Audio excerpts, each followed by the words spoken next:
Hey everyone. Hey, how's it going? Corey's head looks freshly shaved today. I cut my hair today. It's become like an every Sunday thing.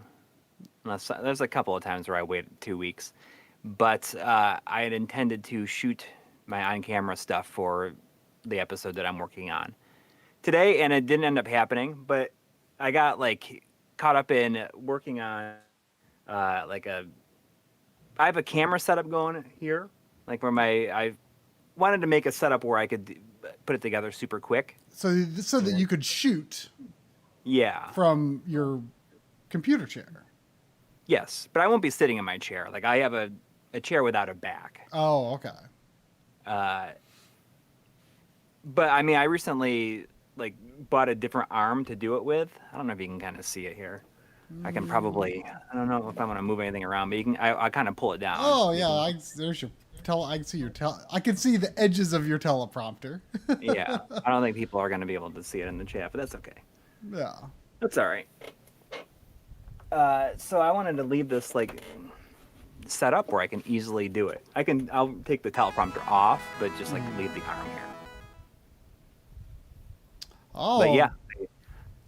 We got this is one of my new favorite names I've been seeing in the chat room. Nonstop Final Fantasy $1.99 saying game on. You know, I actually just logged out of the PS5 version of Final Fantasy 14.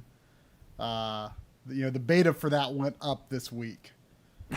Oh, really? Yeah. I mean, they're calling it a beta, but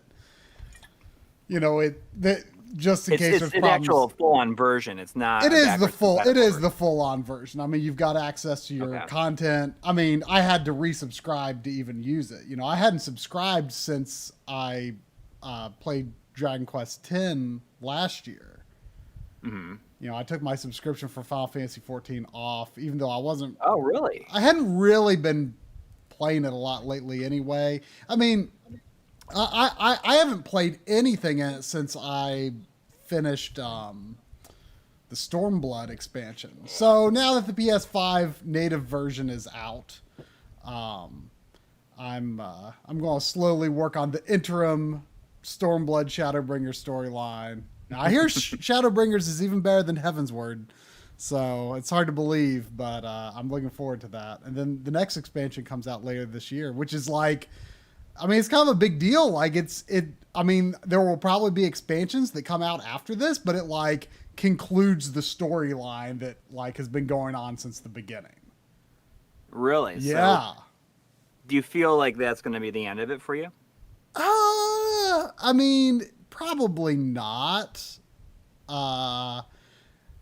But I mean, it's pretty crazy to think that like, that there's like a definite endpoint to the story that they've like started with, Mm-hmm. Like it's pretty exciting. But yeah, it's I mean, the PS5 version is not that impressive. I think what can they really do with it? Well, honestly. I think if you play PS4 Pro had I believe, I don't know the resolution metrics exactly, but it did have a 1440p mode, that did not run well. I ran it in 1080p, and even then it, rarely hit 60 frames per second, but, it was a fine enough version to play. But on PS5, when the PS5 launched, Final Fantasy 14 actually had a free login campaign, so I played a little just to see how it was running on PS5, and it was solid. It was solid using the 1440p mode, or I say 1440p. But now there's like the PS5 version has a 1440p mode as like its default, and it also has a native 4K mode, but the frame rate is like so bad on it. Like it's the game. I mean, the game is clearly not all that optimized for PS5, and I can kind of understand why, because if they like did too much like per platform optimizations, it would probably like screw up like the whole like rendering engine, and it would probably make it really complicated to like, compile the different releases that they have to do for, the different platforms. So, I mean, they say they're going to like do some high res textures and stuff in the future, but it runs great at 1440p on PS5 at least. The one thing is like every footstep you make, there's like a really, really subtle DualSense jolt. I hope that they like give you an option to like disable just that without disabling all rumble. That sounds obnoxious. I bet they will eventually. There's another little thing or two that's like I wonder where they're taking feedback on the PS5 version because there's another little thing or two I want to say. I see that Cass Monkey is saying that this is not showing in the. A couple of people said that. It wasn't showing up in Did you forget to check the public? No, it's public. I mean, you can tell there's 200 people here. I definitely said it public. But several people said it did not appear in their subscription feeds or whatever. Huh. There's $5 also from Mega X6 saying Final Fantasy 14 is amazing. I've only beaten the first part of Realm Reborn. I've been thinking about renewing it. Love playing a white mate. I assume a white mage. White mage, yeah. Well, if you love the base Realm Reborn storyline, then you are in for a treat. Because a lot of people kind of think that's, it's okay. And it is, I think, just okay. But then, like, Heaven's Word is, like, the best Final Fantasy plot since the 90s. I mean, it's so good. It is so good. And I understand Shadowbringers is even better. Stormblood was fine. It was okay. That's the most recent one I finished. But Shadowbringers, I hear good things. So that's next for me after I finish the interim storyline between these expansions. But anyway, enough babbling on about Final Fantasy because I can do that all day. You got a magazine. Before we get started, we're going to open my next Video Game History Foundation. I'm like 2 behind. I got random magazine. Are gonna do this, do our like the stream with us, but I really feel like I need to get this video done before I do that. Yeah, because that's like it's a guaranteed like loss of a night. Yeah. Doing that. I understand that for sure. I mean, all these extra streams that we did, it definitely slowed me down a good bit as well from working on AF4, but it is underway. All right, I'm not gonna look. All right, I'm ready. You ready for this? You ready for this action? The first 2 were pretty good. I mean, I got games that I liked. The first one was Final Fantasy VIII on an official PlayStation magazine, and then it was Mario 64 on a Game Players magazine. You getting any feelings from what you're seeing here? I'm getting a lot of glare, but I see something. Keep going a little bit more. I think you're probably gonna like it. I'm not. Not gonna love it. Well, I mean, it's kind of surprising. It's Game Players again. Again, yeah. Is this? It's Virtua Fighter, I guess, and it also has Star Fox 2.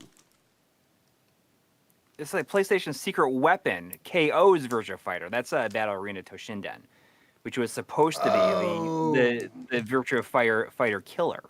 Interesting. So, and as we know now, that was not true.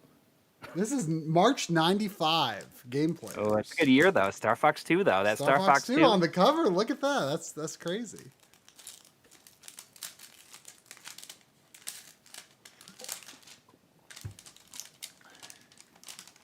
If I don't do that stream soon, I'm gonna have 3 issues. I gotta.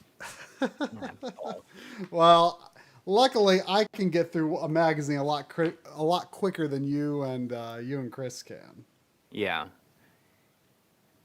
Wait. So if you go back, if you flip it back over, that's the MK movie? I was just talking. I mean, it has an NBA Jam. Well, MK or Mortal Kombat the movie is on the front there. But yeah.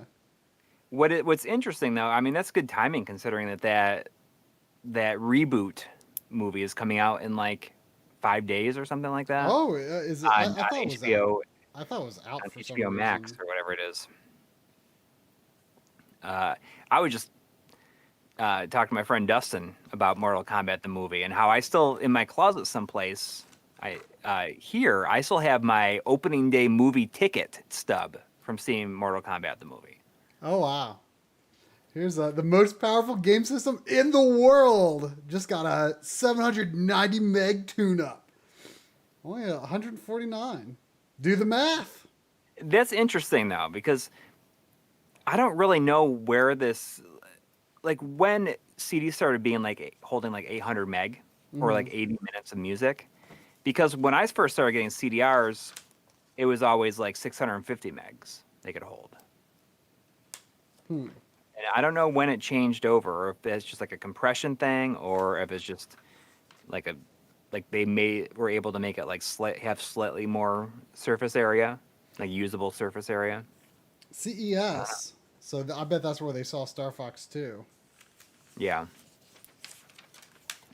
I went to, I went to CES in 93.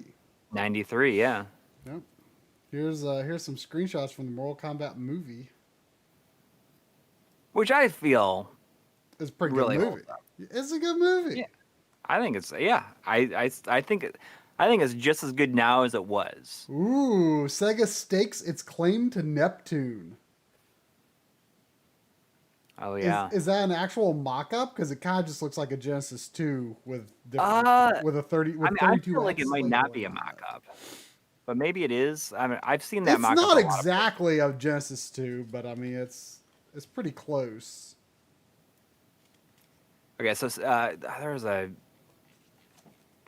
there was $5 earlier from EB Chill. I apologize, I missed it.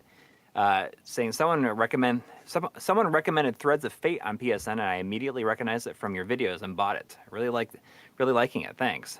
Threads of Fate is a great game. It is. Have you ever beaten both storylines? Yeah, I finished both of them. When I got the game at first, I played the boys storyline, and his is like a lot drier, a lot more serious. Oh, yeah. And like I didn't get very far into it, and then a few years later, I restarted with the girls, and hers is like supposed to be a lot more fun and sort of funny.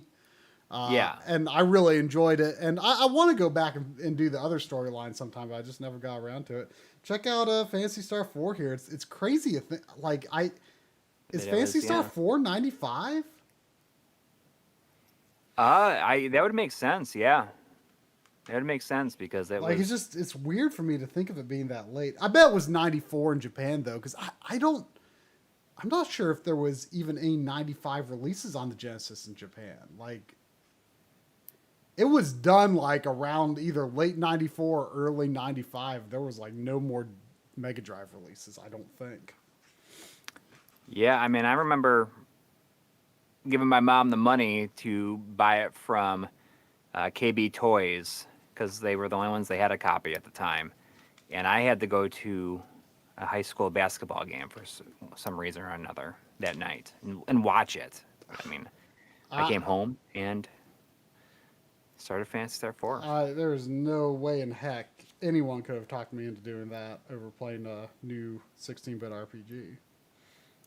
Of course, at the time it came out, I wasn't into RPGs yet, but you were. Yeah. Jaguar, free game and controller. Really pushing the Jag. Yeah, well, I mean, I guess they needed it to succeed. So they're just like throwing money at them. Every magazine would take it, probably. X-Band. $70.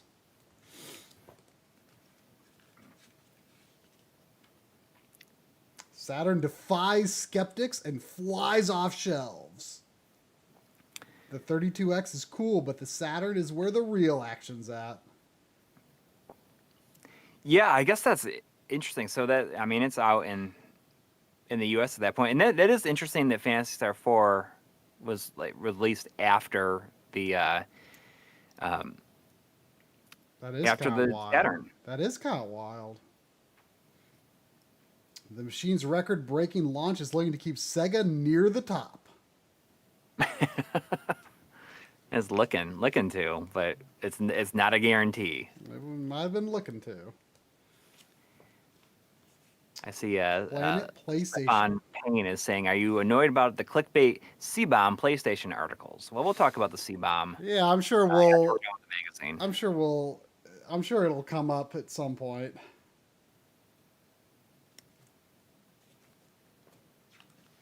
Yeah, well, I mean, I feel like Phantasy Star 4, it was not $120 when I bought Man, it. It was, this I think it was $99.99. Multi-page Super Game Boy ad. Oh wow, with a coupon, save $5 when you purchase a Super Game Boy. I cannot believe I do not have my Super Game Boy box. Like I was saving my boxes like from the beginning of Super Nintendo. And yeah, I was saving some Game Boy boxes even before I got my Super Nintendo. I cannot fathom I would have thrown away that box. And it's a shame. You just had a moment of weakness where you thought, I don't need this crap. Probably. Those moments don't come along too often anymore. more like, you know, I hang out with John on a stream and I'm like, I need all this crap. And you go to eBay and buy 4 games, right? Yeah. I need this crap. I do need this crap. Yeah, I mean, I was posting some pictures of a few days ago. Ultra 64. Just like of all the stuff that I got rid of when my mom moved out of her house. Like before, it was literally like like less than a year before we started the channel, and it was like a lot of like my like Sega CD box. It was like all this like random stuff. But there was also a photograph for some reason of my very first cell phone. Check out this like face render on this 3DO page. Like if you saw that in a magazine back in '95, that's going to be like blowing your mind. Yeah, well, I mean, they're counting on it. That's why. It says in a unique move, the game's cast wasn't digitized but modeled into 3D rendered characters, then lip synced to the spoken dialogue. There's no mistaking Dennis Hopper, but check out those horns. I don't know if that really looks like Dennis Hopper. I could see it a little bit. A little bit, but I don't know. I mean, it's not bad. He's a de-aged Dennis Hopper. Yeah. I mean, it's not a bad render for 95. Like, that's really not bad. Yeah. Star Fox 2. So this art on the front, is that from Star Fox 1? Those weren't like new poses or new models that they made. No. That's got to be like. I'm sure they took that when they were just doing like the cover. Yeah, I'm sure. Yeah. I mean, it's probably just something they just didn't use it in any official capacity, but they gave it to people to use afterwards. I don't know. I mean. Have you played Star Fox 2 significally? Not significantly, but it's not that great. It's not good. It's not good. Yeah. I mean, I wonder if there's anybody out there that says, you know, this game is awesome. I think it's the best game in the series. Does anybody think that it's the best game? I wonder. I mean, it's very much one of those situations of like, we didn't get it, so I'm mad about it, and it's got to be amazing, right? Yeah. Just like, you know, I remember, I still haven't played this myself. I have the PS4 version, but, you know, we didn't get Final Fantasy Type 0. And everyone was so mad about that. We didn't get Final Fantasy Type 0. And there's that fan translation. I know. And then, like, when it actually came out over here on the PS4, like nobody bought it. Like, nobody bought it. It was, like, instantly, like, $5 in the bargain bin. And, like, nobody talks about it. Like, the only thing I've ever heard anyone say about that game after it came out in the U.S. was, like, the motion blur is kind of too much. There's Earthbound in here. Says its 3/4 view perspective is unique among SNES RPGs, and best of all, it's big, big, big. Like everything, it was Big. It was all about being big RPGs, big games. Yeah. And really, Every RPG Earthbound is it's over 40 hours long. I feel like Earthbound is like not that big, really. No, it's not 40 hours. No. I feel like Earthbound is It might be less than 30. Like, it's not that big of a game, really. I mean, I've only played it one time, but I don't think it's that huge. I don't think it has I'd be a clock in surprised if it was. it. I bet it's like only like 25 hours.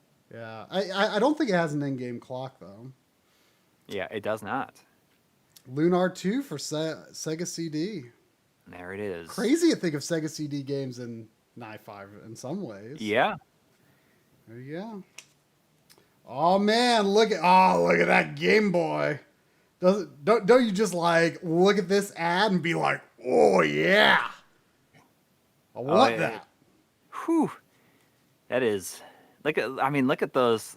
The joystick on it looks like a little nipple on there. It's really gonna optimize your play, I guess. Yeah. Fully loaded. I mean, imagine getting that thing for Christmas, like it being like real hyped and getting that thing for Christmas. I cannot. Ogre Battle. This is this is a series that I like. There's a long shaft on that stick. I tried playing the N64 one several times. I just can't get into it. But some of them, I forget which ones though. I forget if it's like PS1 or PSP. Some of them are more like FF Tactics style games. Oh yeah, I think those I am interested in, but like Ogre Battle is the only one that I think is Ogre Battle. Or March the Black Queen is the only one that's kind of like this. The N64 one is like this too. Oh, okay. Where like it goes into this battle screen. It goes into this battle screen, but you don't actually like do anything there. You just like watch them like carry it out. So I guess like the battle games are like that, and the tactics. I guess like, so. And see, I didn't know that until very recently. I don't know what systems those are on. I mean, you should get the one. You should get the remake on PSP. Okay. Let Us Cling Together. I think that probably Tactics Ogre Night of Lotus is on the Game Boy Advance. It wasn't. It was like very recently that I saw a screenshot of one of those. And I'm like, oh, like I didn't realize that these are like that. Yeah. Oh, here's your working designs ad. Oh, what's it say in the bottom? Let's see. Twice the fun and half the fat of the leading brand. That game is the second. I've been going through a lot of my games and scanning them into like CZ Collector, and Baphomet is like the second most expensive game that I own now. Oh wow! I should. I mean, it'd be a lot of work, but I should look into that too because I'm just curious because I'm sure the prices of a lot of games that I don't even think about anymore are just like going out of control. Like scanning everything, the one that like I haven't scanned everything, but it's just so interesting to see like the prices of everything, because I like refreshed my price charting list or whatever on here, like the amounts, and it was like all this PS3 stuff like shot way up. Oh yeah, value. This Bouncers game I've literally never heard of. What I think is crazy is apparently Xenosaga Episode 3 is like $250. What is? Xenosaga Episode 3 is how much? Like 200. It says it's I knew it was good. That is, I think specifically if you have the Best Buy lenticular cover, which I had no idea they weren't all like that until recently. I just bought it at Best Buy. I didn't know. It was, I don't know if I have that. But that sounds like it's going up in price. Yeah, I've got the lenticular cover. This Lunar Silver Star ad says this game produced in 3BA. Does that mean anything to you? Not to me. But that right there, that's an ad because they were doing a re-release. When they Oh. reprinted it, they have the foil stamped cover. Oh, okay. Ooh, Slam City of Scottie Pippen. Scottie Pippen. It's we used to always call him Scottie Pimpin when I was when I was young, and I can't not say it.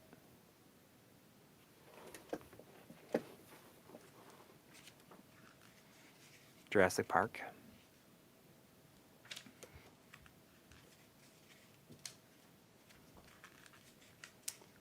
Sports section here. This is a Bible. So is this. The Future of Interactive Entertainment Next Generation Premiere Issue.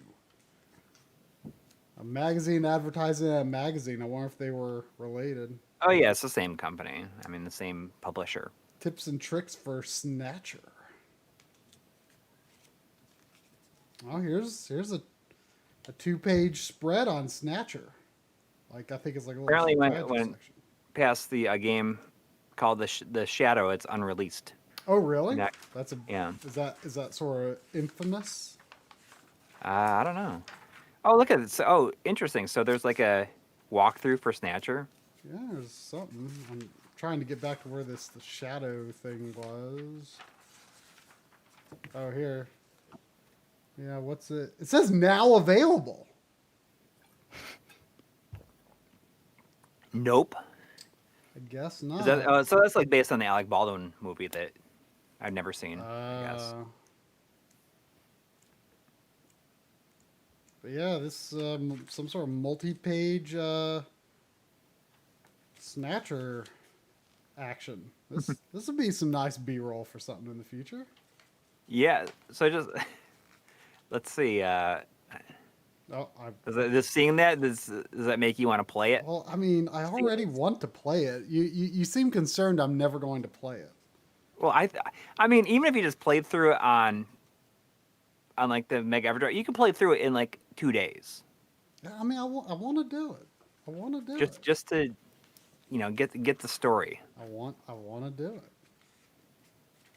it. They have this thing where they're putting all of their editors into some sort of themed art, like the star around his face. Is that a Ristar? Yeah. Rystar? I can't say Rystar. Is that what it is? I think that's what it is Rystar, but I want to say Ristar. I mean, I would imagine the Japanese pronunciation would be more like Risusta. Risusta. I mean, if anything, that's the guidelines. It's probably not Rai. It's probably not whatever. I don't know. This deal is insane. Super Punch Out. You know, I recently discovered that my Super Punch Out cart has an E for Everyone on it. Huh. So it's a very late reprint. Like, the first E game that I ever got was Yoshi's Story, which came out in early 98. So that is a very late reprint of Super Punch Out. Cedar Valley Gaming says, Snatcher is one of the games you have to experience. I played it back in '94, and it's one of my most beloved games. Here's some the collector thing is called CZ Collect. It's like free, but then they make you like pay for it, like to unlock certain features. I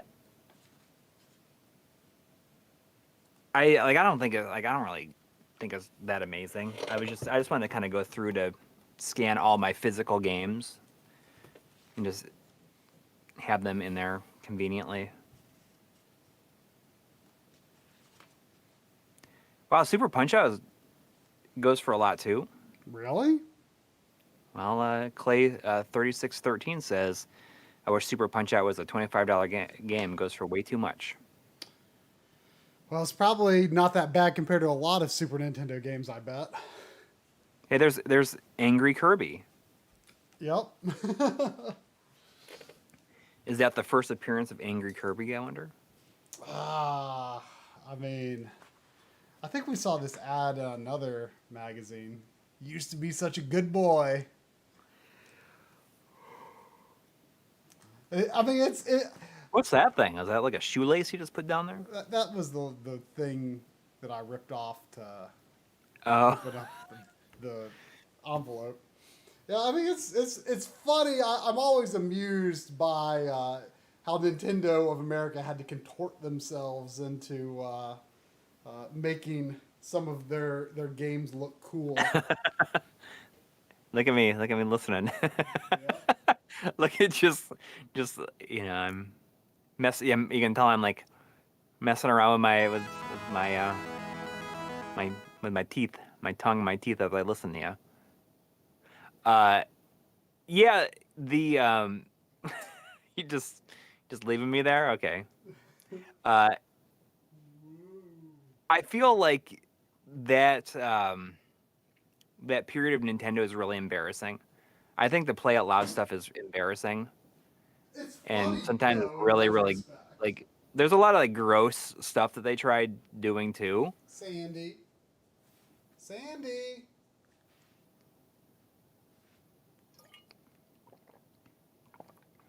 There's Sandy.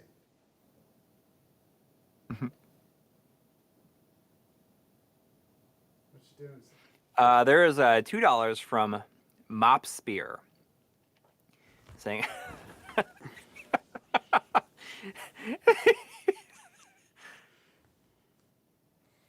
like I feel like that was a look that you would get from like a parent that walked in their room or something like that, and you're like, "Mom, look," and you zoom like on the camera, zoom the camera into their face, and they're just like,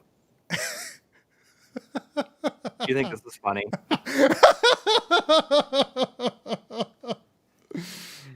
There's $2 from Mop Spear. It says, I want to frame my favorite Notorious ads. I'm assuming like you mean your favorite magazine ads.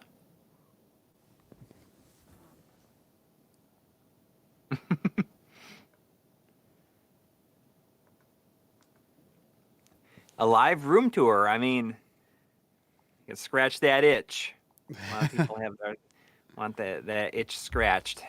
Well, But instead, we're going to play some Doom. yeah, things are a little bit of disarray in general. It's not the optimal time for a room tour, I would say.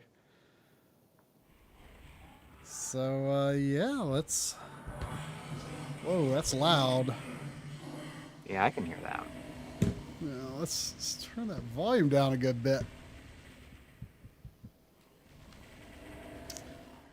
I guess I keep playing games like this on the stream lately.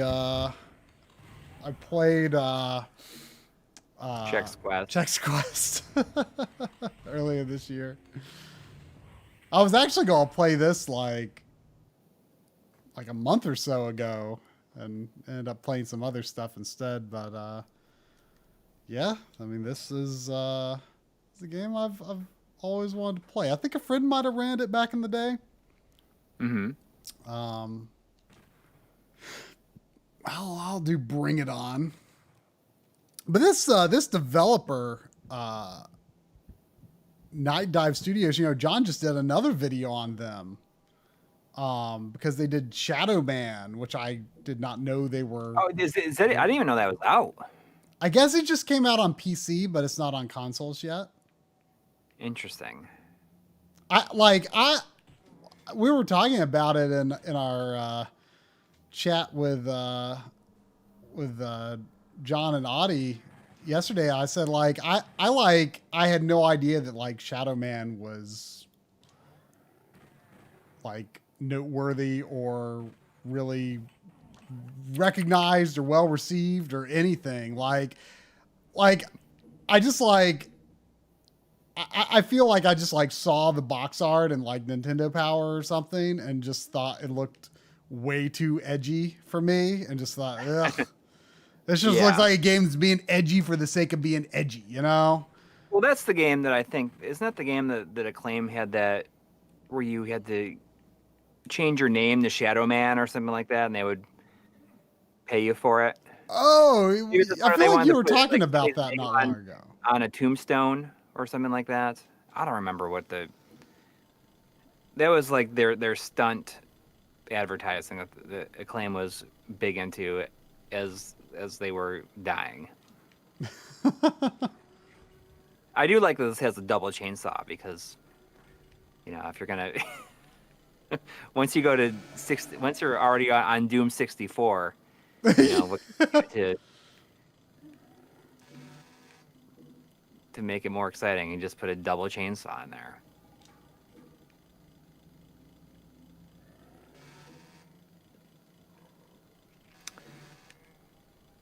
I do want to mention,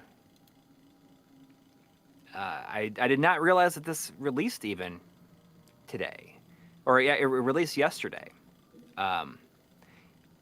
Everyone knows Matt McCheskey, who does our theme music. He released a new album on his Bandcamp, and everyone should. Yeah. I was available for Name Your Price, and it includes some songs that we've used in documentaries, as well as some original stuff. So everyone should go and purchase this album for whatever price that you would like to. I was emailing with him this weekend just to check up on any new tracks that to looking ahead for Analog Frontiers 5. Mm-hmm. And I also wanted to ask if he could like take some ambient sounds out of one of the existing tracks for use in part 4. Right. And he sent me some demos that were like super good. Yeah. I meant to pass them along to you, but I forgot to. Well, you should just post them or put them in. Well, I couldn't because I guess I'd have to send them because like I tried to just copy the link, or I tried to invite you to the Google Drive, but I didn't have that clearance. But I guess he just forgot to copy you on the email because I initially put both of us on it. But yeah, I mean, some super good stuff. It kind of actually got me thinking like what, like, I don't know if this would really work or not, but what if like, instead of using I just have to see, but is that gonna hurt me? Yeah.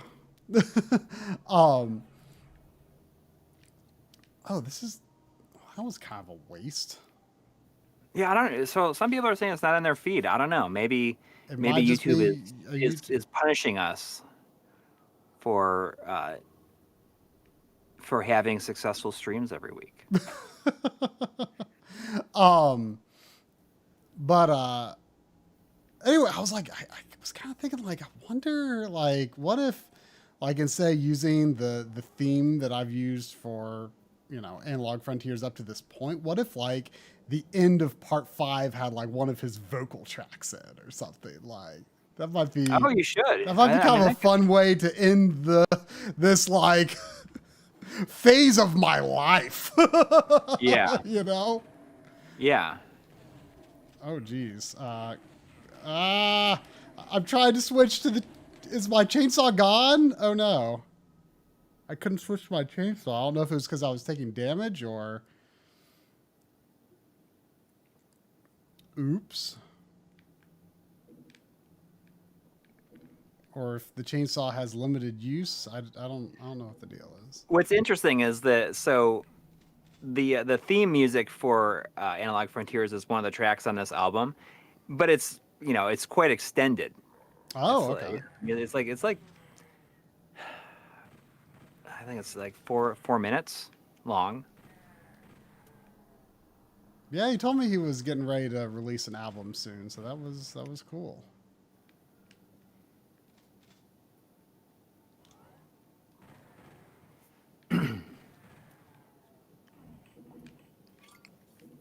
But I'll tweet this out tomorrow as well. I just didn't realize they released it until he sent me a text earlier today. Ooh. Look at that fake Chivo pop up. That's funny. I'm probably officially ahead of you on PlayStation trophies now, because when you play the PS5 version of Final Fantasy 14, you just like, when you like complete a quest or like beat a battle or something, it just like triggers like all trophies that you've earned on your player account, your character, like to pop. Although that happened with Spider-Man Remastered also. Oh yeah.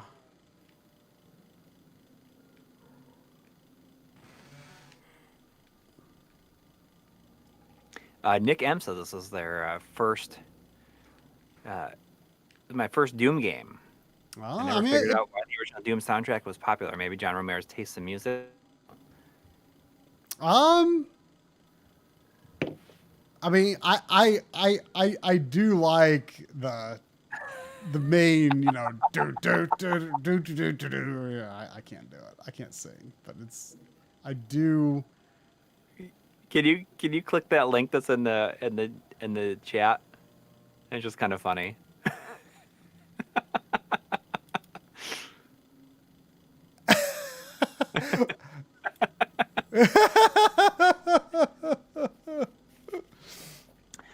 Yeah, if you boot up Spider-Man Remastered, it will just give you all the trophies. But it didn't at first. They had to come out with a patch to have that happen. Oh, okay. But that was like in November or something like that. Maybe it was early December. But I guess it's trophies that are to blame for this like whole CMOS fiasco, which I didn't really, now someone was saying you get annoyed at all the clickbait articles, and I don't know really what a lot of people are saying. Like, someone linked a seemed pretty comprehensive and balanced video in our Discord channel the other day that I watched, which is really the first thing I'd watched on it hardly at all. I mean, the gist of it is PS3, you don't need to worry about physical games. PS4, you supposedly do. We probably need more information. We probably need more than just, a lot of this was based on this guy's information that he got from but someone. Now they're like testing it out, and someone tested it in this one video, but like he sounded like the kind of guy that had like never opened a console before. So I mean, I assume that it is probably, his experience is probably accurate to what would actually happen. But I mean, I think that it's like really picked up steam, and a lot of people are talking about it, because it was also said that it is indeed the case with PlayStation 5 as well. Mm-hmm. Yeah, which I think is where things really kicked into high gear with it. I mean, Sony, if Sony wants to keep customer trust, they have got to address this, because what incentive do people have to buy? Whoa, what the heck? Anything? Yeah, exactly. But I mean, it's very much the case with the Xbox as well. I mean, that's what. No, no one's been talking about that. Oh, you just blew up. I saw you chainsaw that barrel. I should probably be doing periodic saves, because it seems like you can. Yeah. A lot of people are saying this. SpawnWave tested this and confirmed this issue exists. And yeah, I mean, he certainly knows his way around the inside of a console, and to confirm it. Really quick, there's $2 from Mopspear saying Doom Guy feels like he's 5'2" in this game. I think it's real. Everyone looks way bigger than him. It's true, actually. I mean, but shouldn't the monsters you're fighting feel bigger than you? I don't know. Just like, these are just people that are basically the same as you. But anyways, the disc thing with PlayStation 4, we were just talking about this earlier, about how, something's got to happen, because limited run and all these other limited game companies, like, that's their whole shtick. That's their whole thing. I mean, if that was to not be true, it's like, why would anybody buy those then too? Yeah. I mean, here's the thing though, like the main reason I'm not like in a panic yet is because, I mean, A, they could do something about it. I don't know if they will, but they could. And B, like the community is going to come up with a solution. Yeah, but I mean, as the systems get more and more complicated, it's going to get It's going to be tougher hard. and I mean, tougher. I don't know where PS4 hacking is right now. Well, it's jailbroken. But I mean, I'm not sure if it's just on certain systems. Yeah. or I just, mean, like, on- but yeah, I mean, we don't know. I mean, I'm not panicking about it yet, but it's, hopefully it gains enough traction that Sony will have to address it. I mean, well, I mean, I feel like it's really picking up traction. I mean, but I hope that they will have to address it. Yes. I hope. I mean, I mean, Jim Ryan's Sony, man. I mean, it feels bad. But this is like before. I mean, if it's in PS4, it's like before him. Oh, I know, but I'm just saying, like, right now, Jim Ryan is like, I just don't trust what he's doing with anything. So, interesting. Replicant 813 says PS4 doesn't really matter because the PS5 plays his games anyways, and yeah, that is true. But I mean, but I mean, this will happen with PS5, and then what guarantee do we have that all PS4 games are going to work on PS6? When are they going to finally remove the disk drive and not give us access to all of this stuff? Yeah.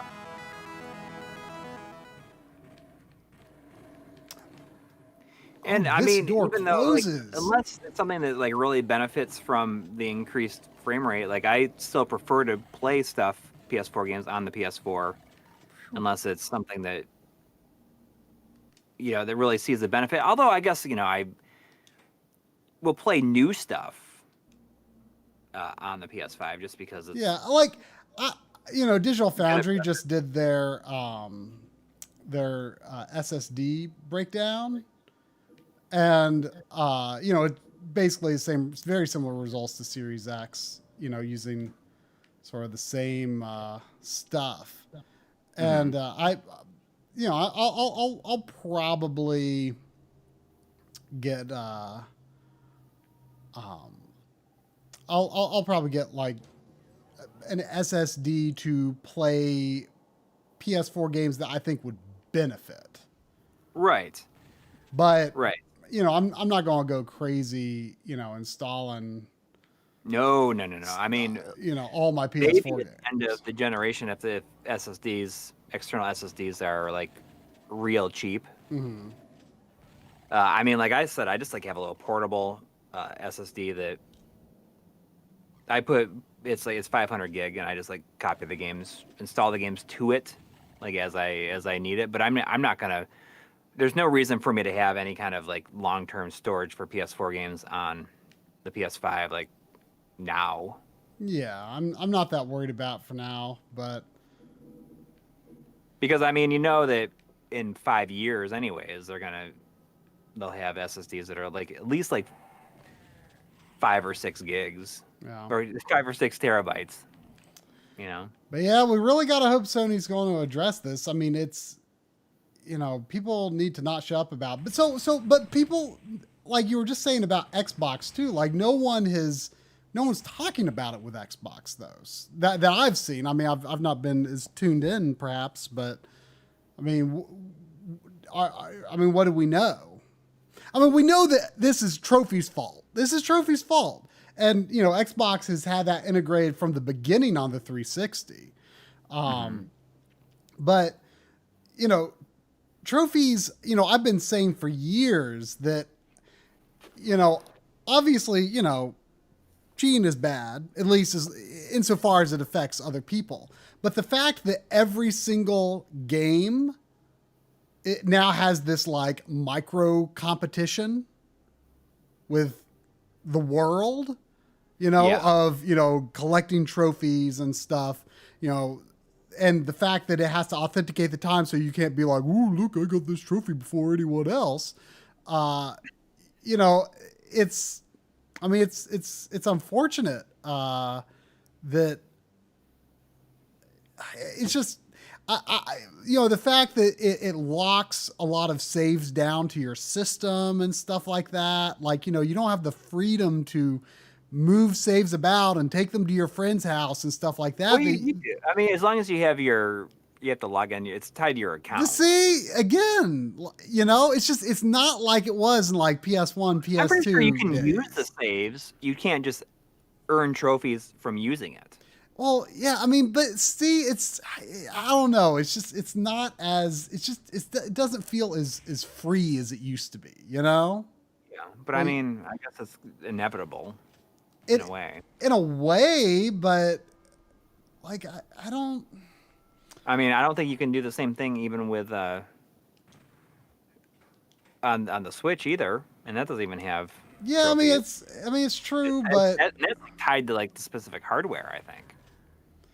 Yeah, but I mean, just things in general are becoming. I mean, maybe it's not trophies to blame. I don't know, but things in general are becoming that's restrictive in that sense. Yeah, that is where it started. And that's why it doesn't have the problem with disc games, because it was hacked into the PS3 essentially. Yeah, I mean, it always has to do this like loading trophies thing that's super annoying. Yeah.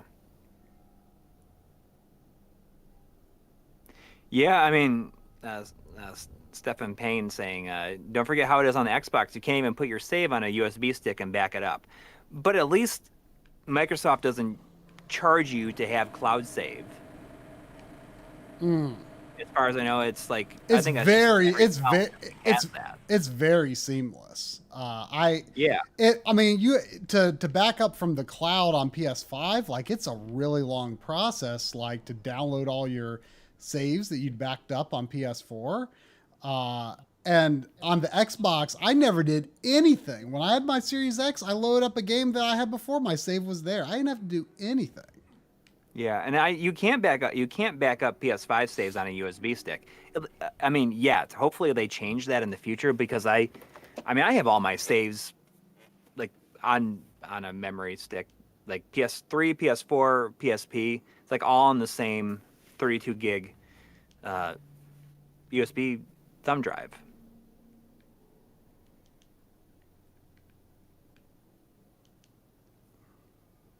Oh, on 360 you have to have an active Xbox Live account to back up on the cloud.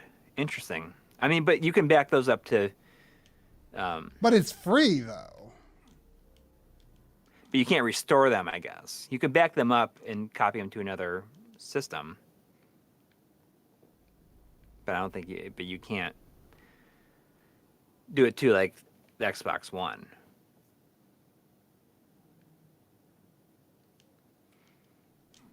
It's all a mess, and I mean, like I am willing to like just like I'm fine with the save stuff. It's just that I don't want to lose access to my purchased games. Yeah, like that's the things that like I think is the main issue. Well, yeah, that is the main issue. Absolutely.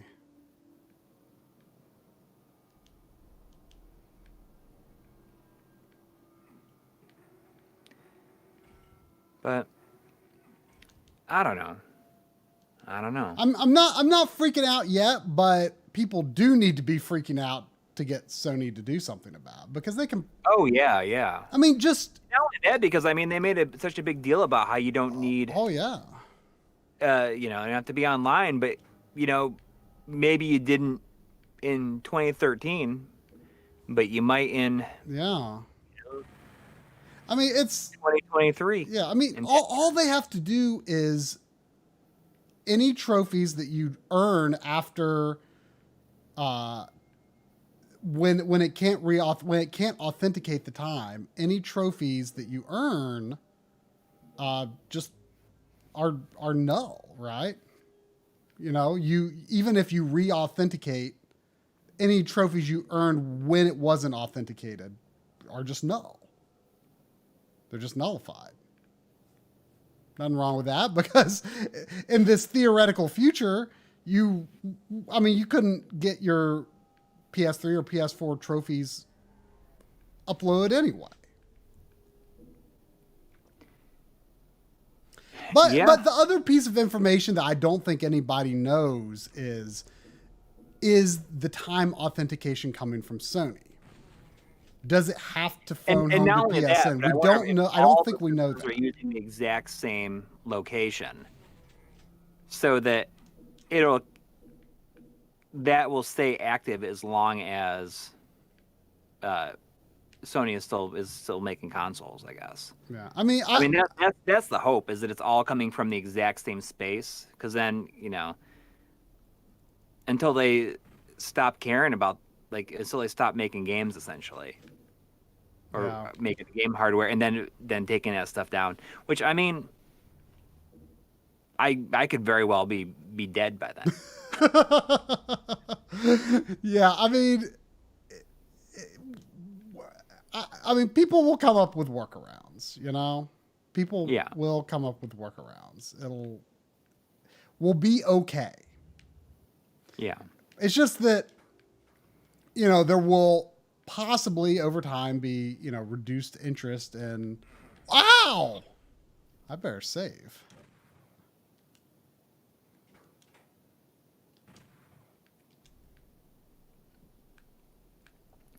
But there'll be reduced interest in playing on original hardware, I guess, I'm not sure if Henry Clark is still here. I feel like I saw you say last night in the Discord that there's a way to get game patches, like download game patches and install game patches without hacking your system. Is that true? Can you find patches for games that are if you can't download the patch from within the game? You put it on a USB stick? For instance, I'd be curious how to do that. So you don't have to jailbreak your console or do anything to do that, because I would love to. When I was installing all my games, I found that Hot Shots Golf Out of Bounds, the patch isn't even there. So you lose access to all those extra characters, like Sackboy and Kratos, and the extra level, or the extra course, because it's just not even there. And I think you had to log into the online server part of Hot Shots Golf to even get that, to even download that patch. And I would love to just find those patches. If it's possible to just install it from a USB without having to have custom firmware or anything like that, then I'd download them. You'd be tickled pink. Yes. What was that came up in a game sometime recently, didn't it? It was just really funny. It was like the commander was tickled pink. It was something like that. I don't remember what it was. It was within the past couple of months we came across that. Yeah. Am I hurting this thing? Because I know it's possible to do it to download patches and stuff for PSP games, but I don't think it is for PS3. Tickled Pink was a PS3 stream game with John. Oh, I don't remember what was it? Tickled Pink. Was that on John's stream or our stream? I don't know. What's Supercharge? I don't remember what Supercharge is. Tickled Pink was Metal Slug 2, so it was the. Oh yeah, it was. It was Neo Geo Pocket Color. Yeah. All right. Yeah. John Brotherton with the save there. Thank you. That goes up for sale from Limited Run, I think, this Friday. Yeah, I think there's some other things I want to grab with it. I forget what. Yeah, I always wait until like the last when something I want really bad is like going like I know I'm gonna Whoa, buy. whoa, whoa. Whoa, whoa, whoa, whoa, whoa, whoa, whoa, whoa, whoa. That's weirdly not as bad as it seems like it should have been. It's just hitting your head. It's not actually. Well, that's the advantage of being 5'2", I guess, right? Yes. I guess the lights are safe.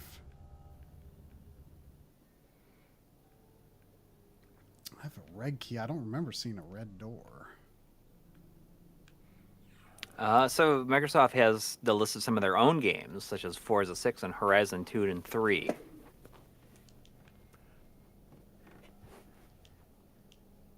Why? Of course, I'm sure you still have access to them. I mean, delisting games is totally different from taking away access. Yes. I mean, in some cases, I get it. You know, there's licensing that you can't do anything about. It stinks, but you know. But taking away access, that's not acceptable. There's $2 from Warren Hokie with a question you could probably answer, but I cannot. Okay. Is Oblivion worth playing in 2021? I've only played Skyrim. I mean, Oblivion was my first. I really like it still. I mean, you know, the humans' faces look like, you know, they're sculpted with mashed potatoes, but I think it's still fun. I mean, you know, it's the combat is very similar, very basic. You can't like have like a weapon in one hand and magic in the other like you can in Skyrim. Leveling up is a little different. You kind of have to sort of plan your course a little more ahead of time, whereas Skyrim kind of is a little more free flowing. It kind of just it gives you skills in what you use, whereas you need to choose like your major skills and minor skills in Oblivion. I like it a lot though. I think it holds up. You know, I popped it in on my Xbox One X to play it backwards compatible on that, and then you know I did it again. You know, I just go out in that world and wander around. I still love wandering that world. I mean, you know, it's I think a lot of people probably think it's pretty dated, but I still really like it. I missed a donation from Andy Jeffers 15 minutes ago. I really apologize. It was a non-super chat, so I just missed the pop-up. Said looking at monoprice 8K HDMI cables. Any preference on braided versus non-braided cables? I've only used a braided cable. By braided, are we talking like externally braided, or is this some internal function? No, it's like an external braiding. A lot of the 8K cables seem to have like this braiding on the outside. Oh, okay. Yeah, I mean, like I've seen cables that have, you know, that kind of thing, but I never thought like it had anything to do with, you know, shielding or transfer capability or anything. I mean, I did buy a I don't think it was Monoprice. I forget what brand it was. I did buy a cable for my Xbox Series X because I was having some trouble with audio pops on it. I'd be curious if anyone else has that issue because it generally seems to not happen during gameplay, but it happens like constantly on the menus. And like I've tried like doing like, you know, DTS and Dolby Digital. I've tried doing Bitstream. And sometimes it just seems to happen more than other times. I don't know. It's weird. But I actually bought an 8K cable just to see like is it a bandwidth issue? Is it just little itty bits of bandwidth they're not getting through? Like, I don't know. But anyway, I bought it. You know, obviously I have nothing 8K to test it with. You know, let alone I can't even test 4K 120 because I just don't have the TV for it. But So has the issue gone away then? it might be a little better, but that might also be placebo. I mean, you know, I mean, obviously I'm not exactly using the system like all the time or anything. So yeah, I guess I don't really know. It is better than it was, I would say. But I don't know. Like, I was doing when the Halo Master Chief collection got the Series X patch for like 120 hertz. I have the Master Chief collection. I bought it. And like the little opening area in Halo 1 where you're like talking to this doctor who's like telling you how to play the game. Yeah. There was like very little audio in there, and it was crackling like crazy. And I was like trying it in like all sorts of like different like resolution modes and stuff. And it was, sometimes when I booted it up, it'd be crackling. Other times it was fine. And like I could like get out of the game, put it back on settings that I had previously heard no crackle, and boot it again and it would be crackling. And I could not figure it out. But generally when playing games, mostly it hasn't seemed to be a problem. But at times it has been. And it's an issue that I haven't really been able to find solid answers about online. This hasn't happened to you, I don't guess. No. I mean, when you're just like in the Xbox menu and like, you know, it just plays like the sound effects, you know, the system sound effects, like sometimes they feel like they're cut off or there's like a little pop or a crackle. Yeah, I haven't noticed it. I mean, you have the same AV receiver I do. And we, I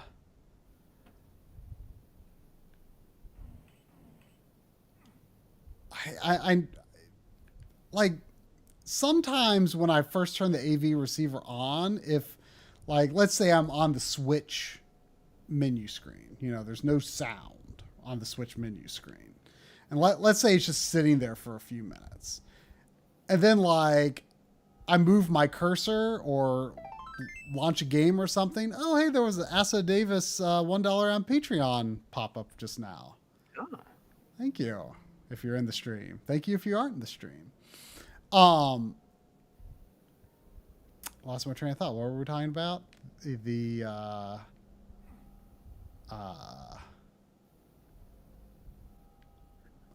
noise on the Xbox One or Series X menu. But like, okay, let's say I'm in the Switch menu and I open up, I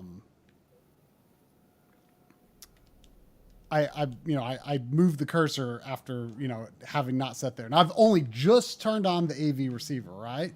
I might not hear anything with like the first like couple of clicks as it's moving through the menu. But then like it kicks in. So like it seems like the receiver is not like playing sound when there's nothing to hear until it's heard at least one sound and then it starts playing. Right. So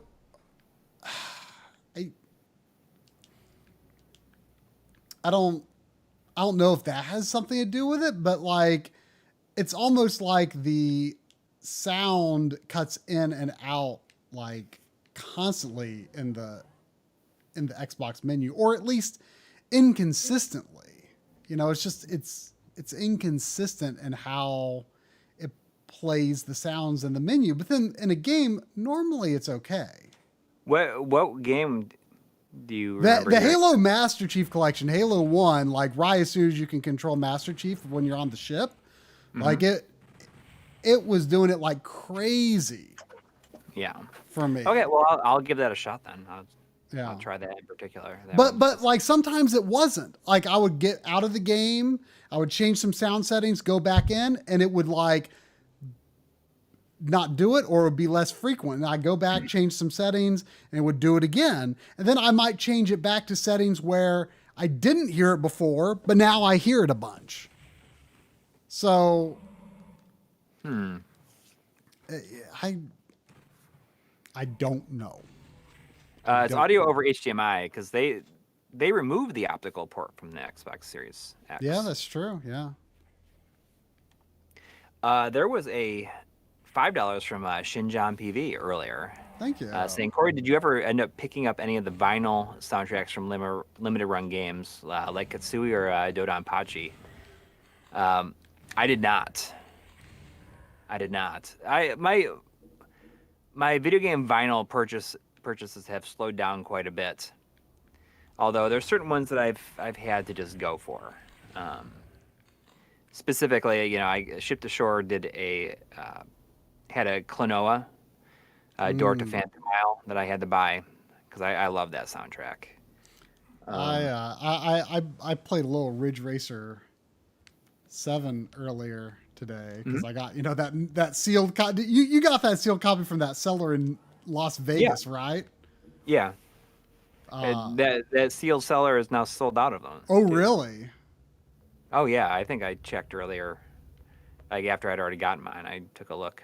Because it was like $5 more than used, if that. Like it was a really good deal. Mm-hmm. I was surprised I got a House of the Dead Overkill for used. It was a similar situation where like I found a sealed copy and it was like not much more than used, or basically the same price. Yeah, I mean I got a I booted that up too. Oh, you never played? I played through the Wii version. Yeah, I mean that the Grindhouse theming is like is pretty funny.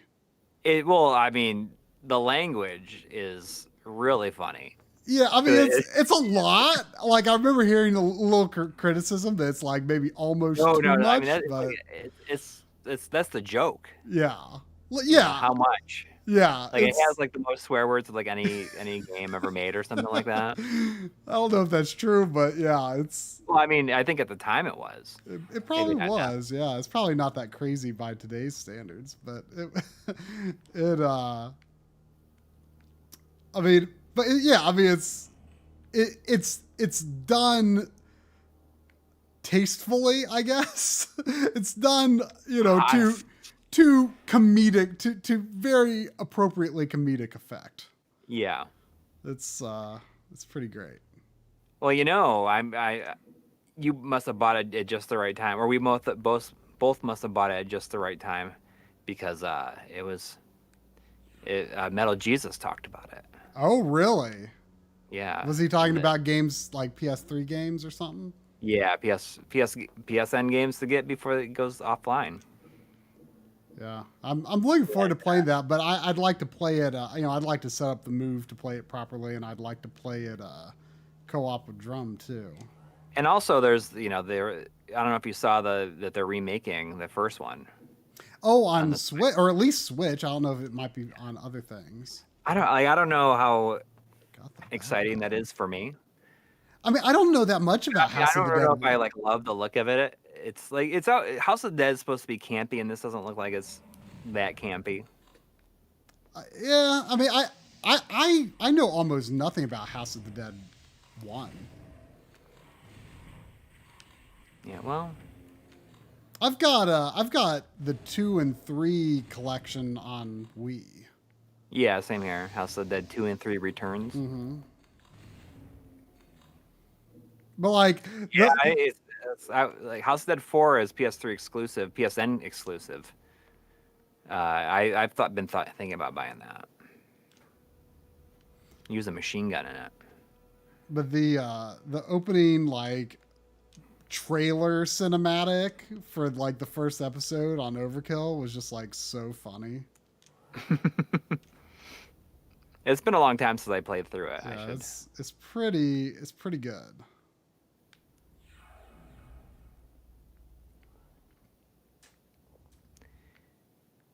But I mean, anybody in the chat? What do you think of the House of the Dead remake? You think it looks pretty cool, or Is it the same people that did the Panzer Dragoon? I don't think so.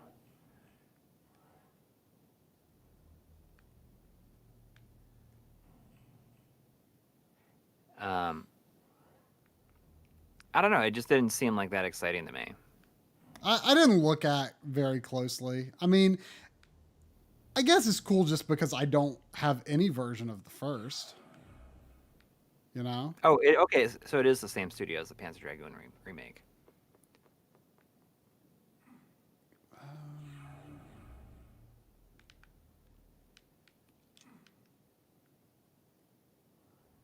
But yeah, I mean, you know, I'll get it just because I mean I obviously have the same voices. I mean, they will have an option to have the same sound and voices and everything.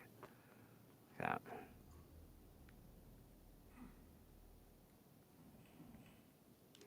Oh, here we go. Oh, they have a Typing of the Dead Overkill on the PC. Yeah. But yeah, I believe you have the option to use a cursor to shoot if you don't want to type.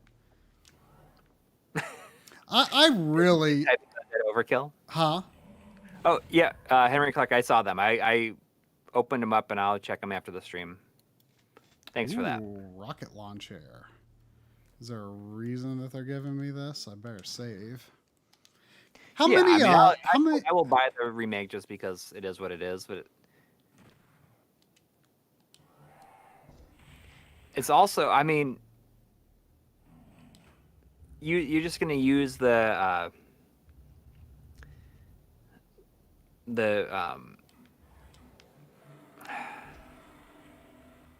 Joy-Con. You're just gonna use the Joy-Con as the gun, and that's not as cool. I mean, if they come out with like a gun accessory that you can put the Joy-Con into, I mean, it's different. I've been I haven't done a ton of like gameplay with Joy-Con aiming, but like what I have tried, I've been pretty satisfied with. So I think it's not about like it working or not. It's more about like it just doesn't feel about like using a light gun. Well, but I mean, it's not that different from using a Move or a Wii. Yeah, that's why. But at least those have guns you can put them into. I've never cared about doing that though. Well, because you didn't play light gun games in their original environment very much. Probably. Well, I mean, I've always considered light gun games to be like my favorite arcade genre. Just because I can't stand. I mean, if you're not using a light gun, can it even be called a light gun game? Yes, it can. I mean, I love I love using light guns at home, and I love using light guns in the arcade. But I mean, like I don't think that just holding a Joy-Con and using the pointer on it is like a good replacement for that. Yeah, it is. I mean, it's different. Don't get me wrong. It's different because you have the cursor on the screen at all times. But I am, I am completely okay with it. I'm completely okay with playing in that kind of way.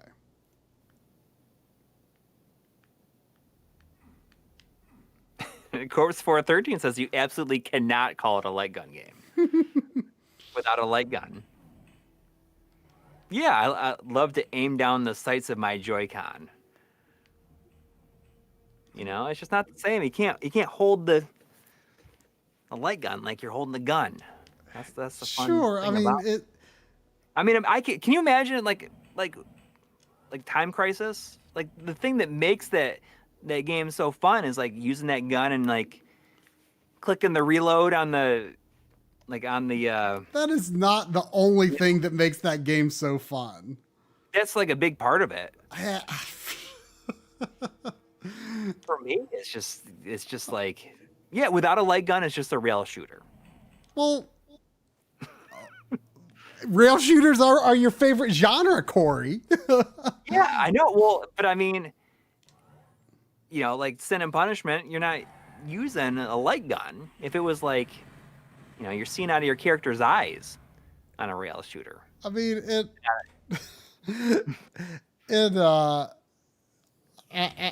I love light guns. I love light guns, but if you gave me a version of a light gun game with, pointer controls instead of gun controls, like I would be tempted to play the original light gun version on a CRT, but I don't feel that my enjoyment of the game would change radically with either scenario. Well, I can only hope that someone comes out with a gun accessory that you can just slot the Joy-Con into it. Yeah, but that doesn't change anything for me.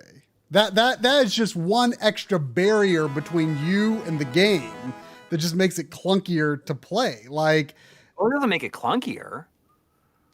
You mean to get set up for it? Well, I mean, to be fair, I've not really ever used like the Wii Zapper, like plastic crap, but like, it's just like, it's in the way. Like, it's not as comfortable as just holding the controller normally. Like, it doesn't add anything, I don't think. Like, if you're going to be using a Wii remote anyway, then just use a Wii remote. I have, for my Wii remote, for House of the Dead, I have a gun that goes into. I have two of them. Because I wanted to play it. I wanted to play it guns akimbo.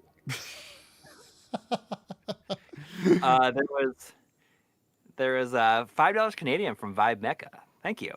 Saying, asking, are either of you watching The Falcon and the Winter Soldier? What is the best Marvel video game? I like Ultimate Marvel vs. Capcom 3 and Miles Morales. I am watching it. I haven't watched the most recent one, though. The way that episode 4 ended is pretty crazy. So I'm looking forward to see how it all pans out. So I've never really played all the way through it. I do have it, and I might need something that I do like. I load my save because I lost all my guns when I died. So that's kind of something to be aware of, I guess. But a Marvel game that I've heard a lot of good things about, and I bought it because I loved the demo back in the day, and I really am excited to play it. Is believe it or not, it's the Wolverine X-Men Origins game. That is like, it's super violent based on the movie. I should stream that. Maybe that's what I'll stream next week. I don't know X-Men anything Origins about Wolverine. I mean, he like tears people apart in it. And he gets chunks of flesh taken out of him, like when he gets hit with attacks. It's pretty crazy.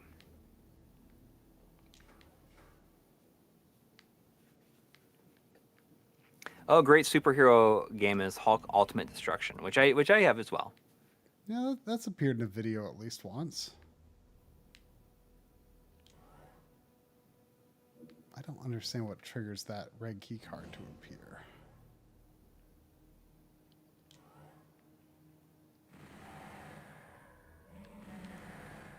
How many, can you look up how many levels are in this game? I feel like Gaming Blow says this game is longer than he expected it to be. I mean, I assume that there's just like one scenario in this, unlike original Doom that has like a bunch of like, original Doom is kind of like 3 or 4 different games or something. Right. It's multiple episodes.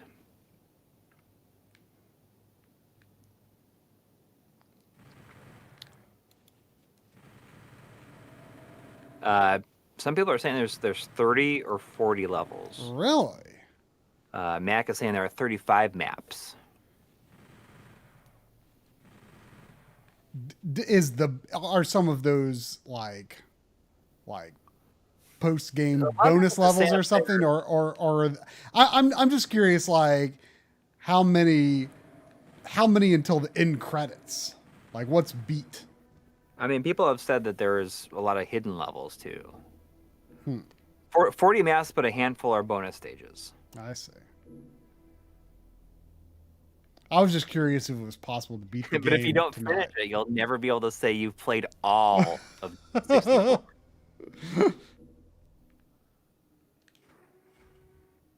I mean, this remake plays great. Yeah. I mean, you got it, right? Yeah.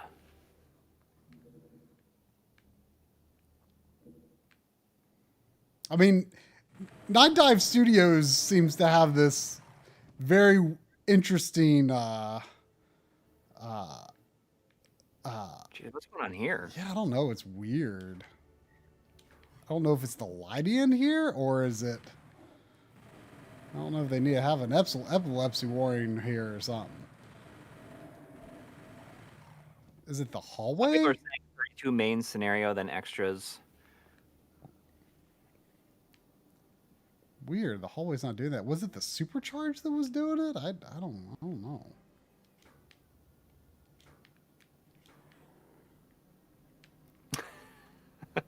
How much Doom is all of Doom? Only in All of Doom is to play every video game in history, basically, right? yeah. Well, I mean, if you're gonna play all of Doom, you've got to at least play every single version of Doom on every difficulty level. And but the thing is that the Doom has become is more than itself now.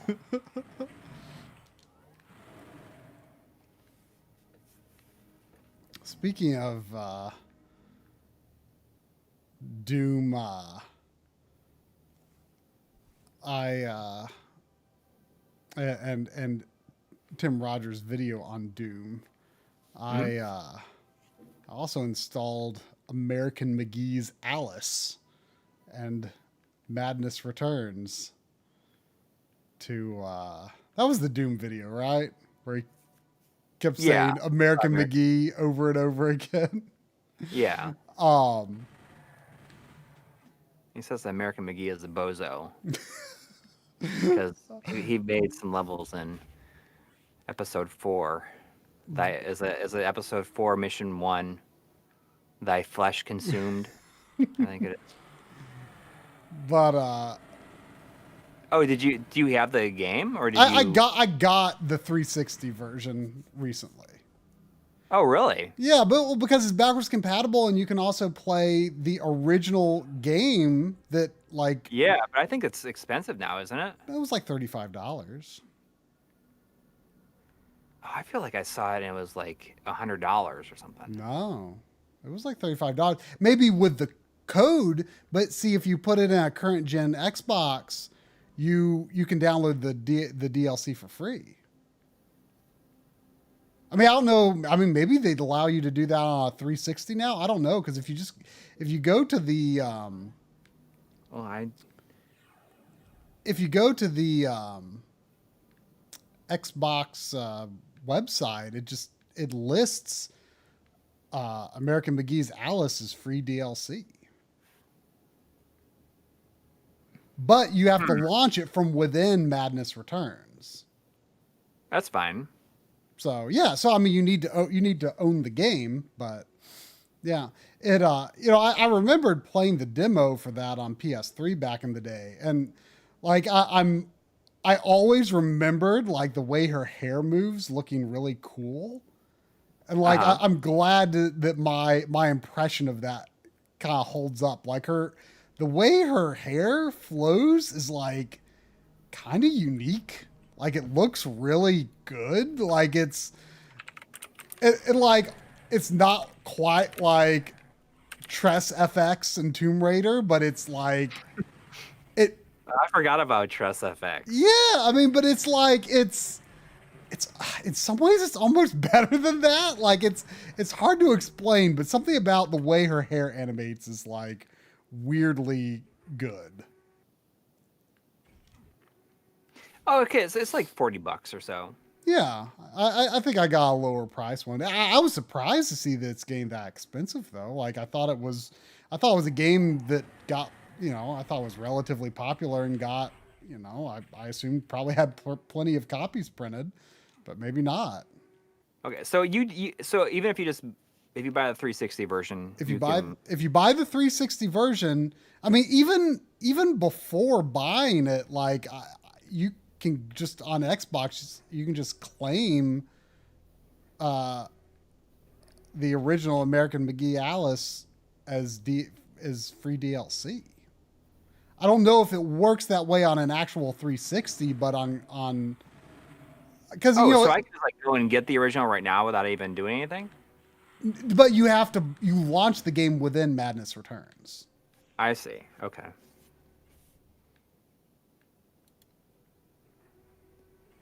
I guess I should. But like I launched it. I mean, it looks it very much looks like an original Xbox game, but it's like 60 frames per second and like runs really good. I mean, Madness Returns is not 60 frames per second, but You know, it's been sitting in my eBay cart for nearly a year now, and I'm glad that I waited because I'm gonna add it to my cart and get it because it's half the price it was when I first added it to my cart. Is oh, actually, duh, there's no game in there, so forget that. I guess I can't. Oh, was the listing expired? No. I mean, it was there, but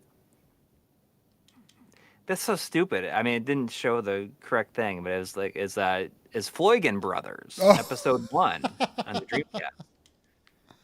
It was saying it was $749, but it's just it's an empty case. It says brand new empty case, and there was a $50 donation from Terminal Philosophy. Thank you so much.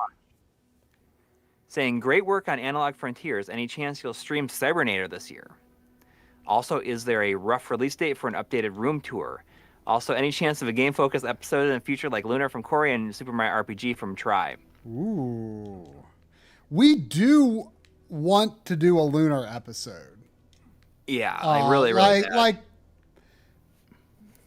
I would say not that unlikely, like within the next year, because I've kind of intended to make it a priority to play that on my PS1 digital. Mm-hmm. I just haven't, it's probably going to be a post Analog Frontiers thing. Finally, I found a way out here. I was worried there wasn't a way back up. Yeah, I mean, yeah, like Lunar definitely probably soon. Maybe I can come up with some way to do something on Mario RPG. I mean, it's definitely one of my favorite games. But yeah, room tour. Definitely happening. Yeah, probably after the Mr. video, at least. Yeah. Oh, yeah, for sure. I mean, Mr. Video. So, I guess I can talk about like kind of my big, I guess, personal revelation this week. This will kind of lead into it, but maybe I will stream Cybernator next week. Would you be able if I stream Cybernator next week? Would you be able to make it to that stream for it? And if you say yes, I will stream Cybernator next week. Oh, this is the X. I know, but it wasn't the headlining game. Yeah, I know. That's what I was going to say. Audi played it, but was not the headliner game, so we can we are allowed to replay it. Yeah. Jeez, these guys. Then I'll play Cybernator next week. Yeah, that's a good idea. Can you beat it without getting the nitrous or whatever? We'll see. Do you even remember how to get it? Yeah, you can't kill anything in the first level, right? Except for the boss. I forget. I forget what you do. But yeah, thank you so much. But yeah, analog. I want to do a few more changes to how my setup is working. After Analog Frontiers is done, I'm holding myself to finishing Analog Frontiers before doing a major home improvement or setup revisions, because it's just that would be too big of a distraction. So yeah, I'm probably somewhat soonish, maybe after in the coming months after part 5 is out. I'm not really sure. You gonna try to get to those without blowing them up? Okay, so my big thing that I kind of I don't know if anybody else has really struggled with this, but in the last year, I feel like my time management skills have just like really gone down the drain. I used to be very, very good at managing my time, and everyone could probably tell in the amount of episodes that have released in the last year that it certainly has not been as quickly as it should have been. And a big part of that is because I've realized that my time management abilities has just like really gotten really bad.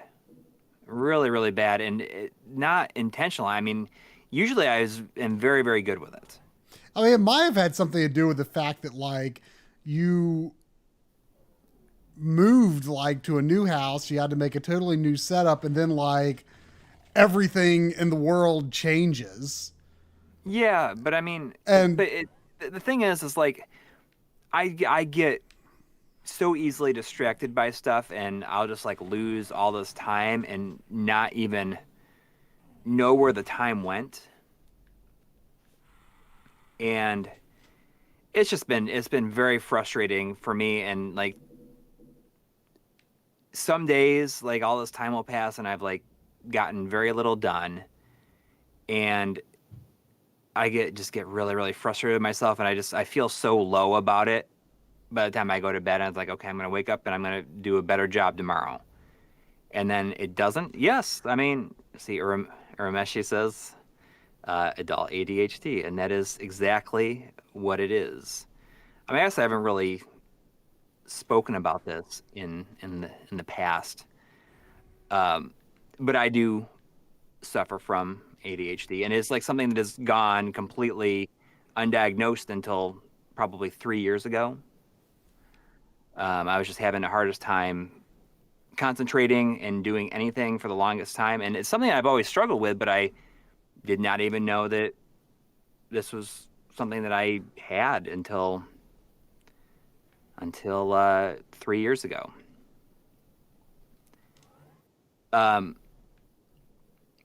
So anyways, like my time management skills has gone like completely out the window. And what I am trying to do, and it's something that I've kind of become obsessed with, I guess, a little bit, is is like I tend to like micromanage like stuff, but like not important stuff. I think that that's one of the reasons I enjoyed being an assistant editor for so long, is because I like to sort everything and put them where they need to be, like the easiest access and stuff like that. Just try to make everything as. I mean, I can find myself like, I mean, you're like even crazier with organizing than I am for sure. Like sometimes you over organize, like it wasn't that long ago, like you went like nuts organizing something, and then it's like, oops, I've got to like relink like a bazillion things in Analog Frontiers 3. But like I can find myself too like it's like, oh, I could like be moving forward with like these aspects of the project, but then like I find myself like taking like the path of least resistance and just like doing an easier task in the project instead, when it would have been maybe more efficient to just work on the next obvious thing. But then like I keep looking, like I finish something, it's like, ugh, I don't want to move on to that part, and I start looking for something easier to do instead. Yeah. Well, so the thing is what I'm trying to do is just like kind of micromanage my time. And I listened to some stuff and like read a bunch of stuff on, like improving time management. And one of the things that I read about was to just, what I'm doing is using a program called Clockify, where you can like log your hours doing individual tasks. Now, how like manual is that? I mean, it's got to be completely manual, right? It is, but I mean, I just keep it in. It's like an app, and you can just like start it, and you can also like sort it by projects. So I can see how long it takes me to make like an episode, but also like that will allow me to budget my time better in the future. Is it, so I'm is really it free? kind of going I mean, maybe I should try it too. And the good thing is that if I'm saying, okay, so I'm going to start doing this right now, and I'm going to just like focus on this thing for 2 hours, 3 hours, whatever, like say I'm not going to get distracted. I'm just going to go and I'm going to focus on this thing for a couple hours.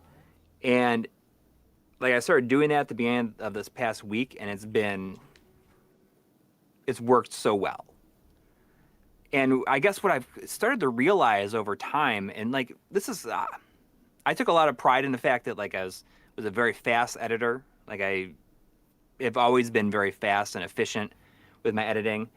And somewhere along the line, like in the last year, I found myself like going so slow, and and it's just the most frustrating thing. And when I start to look at the amount of time that I was probably spending working on things without getting distracted before, like previously, it was probably, I was probably only working on like videos for like a couple hours, like not even 2 hours a day probably. And that amount of time is like broken off into like 10, 15 minute chunks. And that like I work on something for 15 minutes and I get distracted for who knows how long. And that like, that's not enough time to get anything really done. Of course, it's been hard. You've also just gotten so used this year. Like, I mean, I don't think they're at home. Like, your kids are in school now, right? Or yeah, they're in school now, yeah. But like, you got so used to over the course of the past year, just like your reality was there's kids around all the time, right? But that was a problem too. It is. But I'm just saying, like, you probably got so comfortable with just like and I do it too, where you just like almost become comfortable with this like decreasing productivity, and you feel like you can't claw your way back to how you feel like you should be operating. Right. And I mean, it happens to me too. I mean, that's why, it's been, I've tried so hard to get, these last 3 episodes of Analog Frontiers, I'm making this like effort to do them back to back because, it just, I was letting too many other projects get in the way. And it's like, if we just finish the projects we're working on, we can get to this mythical point that we've been talking about for years, where it's just like, man, we can just do the episodes we feel like doing when we feel like doing them, rather than, it's like, but I should really get this done, But like just logging my time. Maybe I'll try to. Is the program free? Yeah. And it's kind of cloud based. So like if you forget to stop it on your computer, you can stop it from your phone if you walk away, which is good. But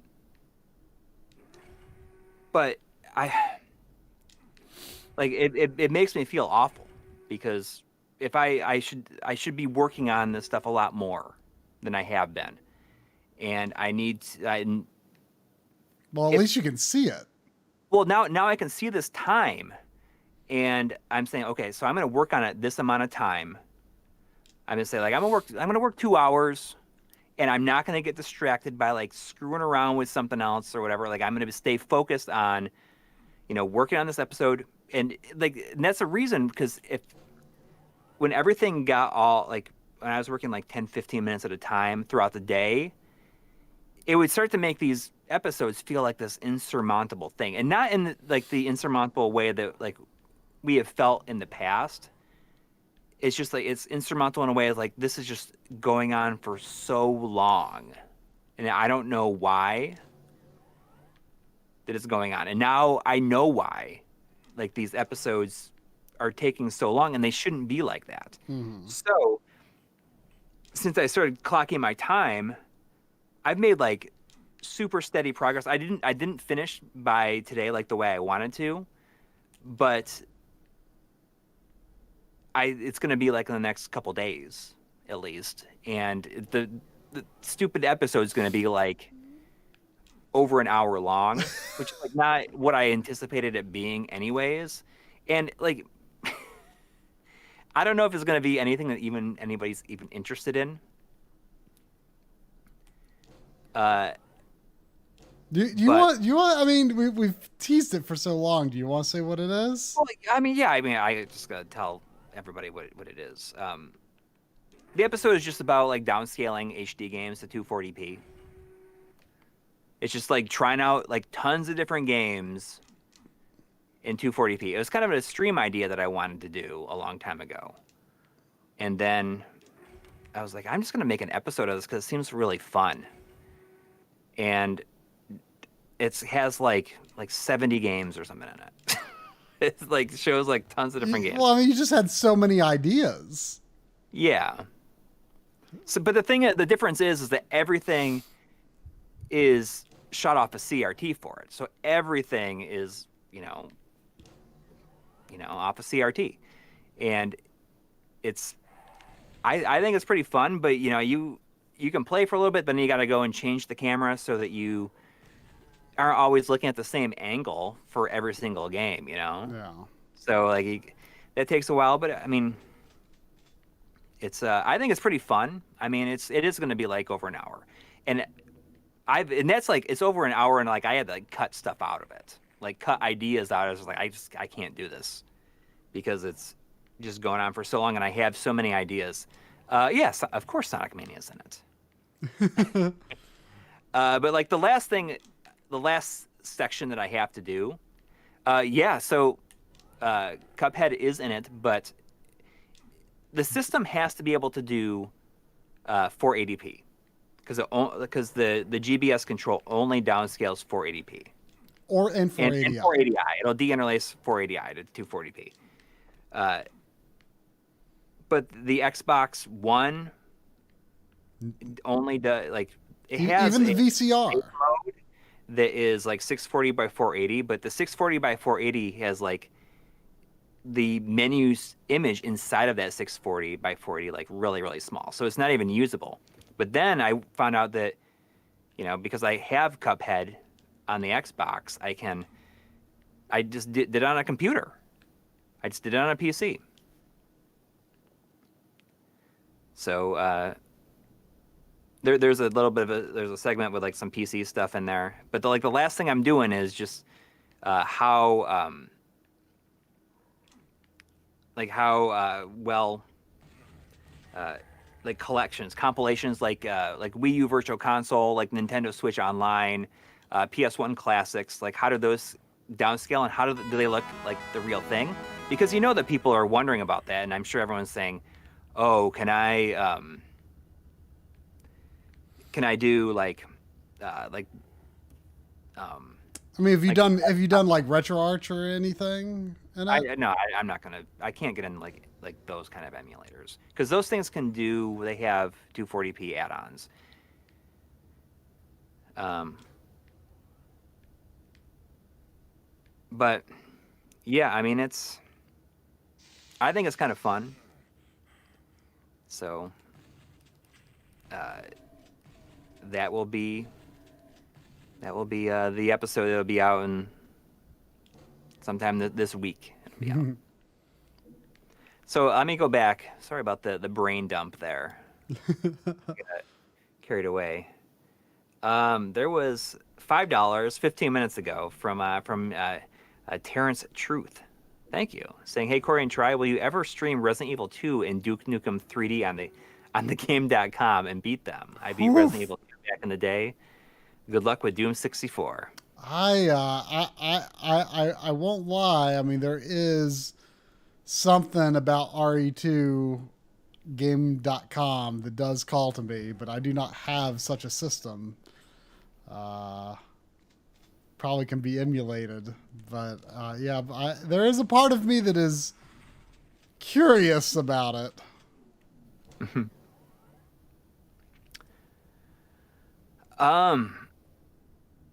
There's also $5 from John Perry G. Thank you. Thank you. Saying, Corey, this isn't medical advice, Ow, but ow. but if I may recommend trying the non-essential amino acid L-tyrosine at 2 to 5 grams a day to help mental focus. All right, well, I'll check that out. So I do take medication, and it's only something that I started like 3 years ago, and over the course of the last year, that medication stopped like really working, and I think that's where kind of coincides with the problems that I was having. What I need to do is get back into like regular exercise. I just got some really nice running shoes, so I want to get back into doing that kind of stuff. I mean, for the longest time when I lived in New York, I didn't have any problems with this. Because I was very focused on, like my job, but I also like worked out like 4 or 5 days a week. So that probably helped a lot.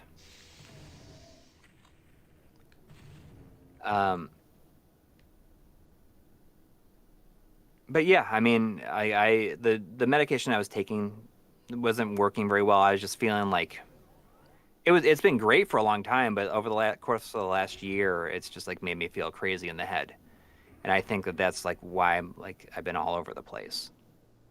I don't know. I've been talking a lot about how, I guess I was just talking to my wife about it earlier when we were on a walk, about how I just can't like speak the way that I used to. There's a lot of pauses as I stop, and like a lot of times my mouth gets ahead of my brain, and I pause a lot when I speak, and I think that's just from not talking to people in person very much. Maybe. But I mean, there's a lot of stuff that I need to try.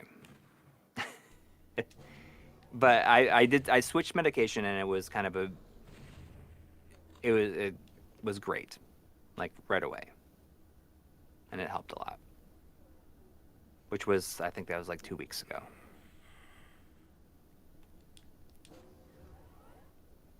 So, yeah, sorry, I didn't mean to like go and get all like crazy there. I was gonna write a Patreon blog about it, but now I just Now you don't need to, I guess. At all. Yeah, BBA 935. That's not what I took, but it almost seemed like it just stopped working one day randomly, and it progressively got worse, I think. And a lot of that, I think, is just like that combined with the way that I'd let my time management become. I would feel like I just had all this stuff, and I started writing down like big lists of every day of like just like stuff I needed to do, like every single like had like a running list each month, and that helps a lot too. It's just to keep track of things. But now, hopefully, that combined with tracking my time, saying like, okay, I'm going to work on like this, like My Life in Gaming for like 2 hours right now, and I'm not going to get distracted by anything. And that's what I'm hoping. I was telling you that a few years ago I downloaded it again after I mentioned it. I didn't actually use it this week, but maybe I should try and start using it. I found an app or read about an app several years ago it's just called Forest. I think it's called like Forest Stay Focused or something like that. Mm-hmm. And like I just think it's such a funny idea because like you grow a tree on your phone, and supposedly like the company that does this like actually donates real trees or something. But you start growing a tree on your phone, and a virtual tree, and you say like how long you want to stay focused on a task. And so that will grow like a bush or a tree or a certain type of tree or maybe a couple of trees or something. And if you pick up your phone to do anything on it, then it lets you do it. But if you choose to do something else, the tree dies. It dies. And so when you pick up your phone, you're like, oh, but I wanted to be distracted for a few minutes. But if you do it, you can do it, but the tree will die.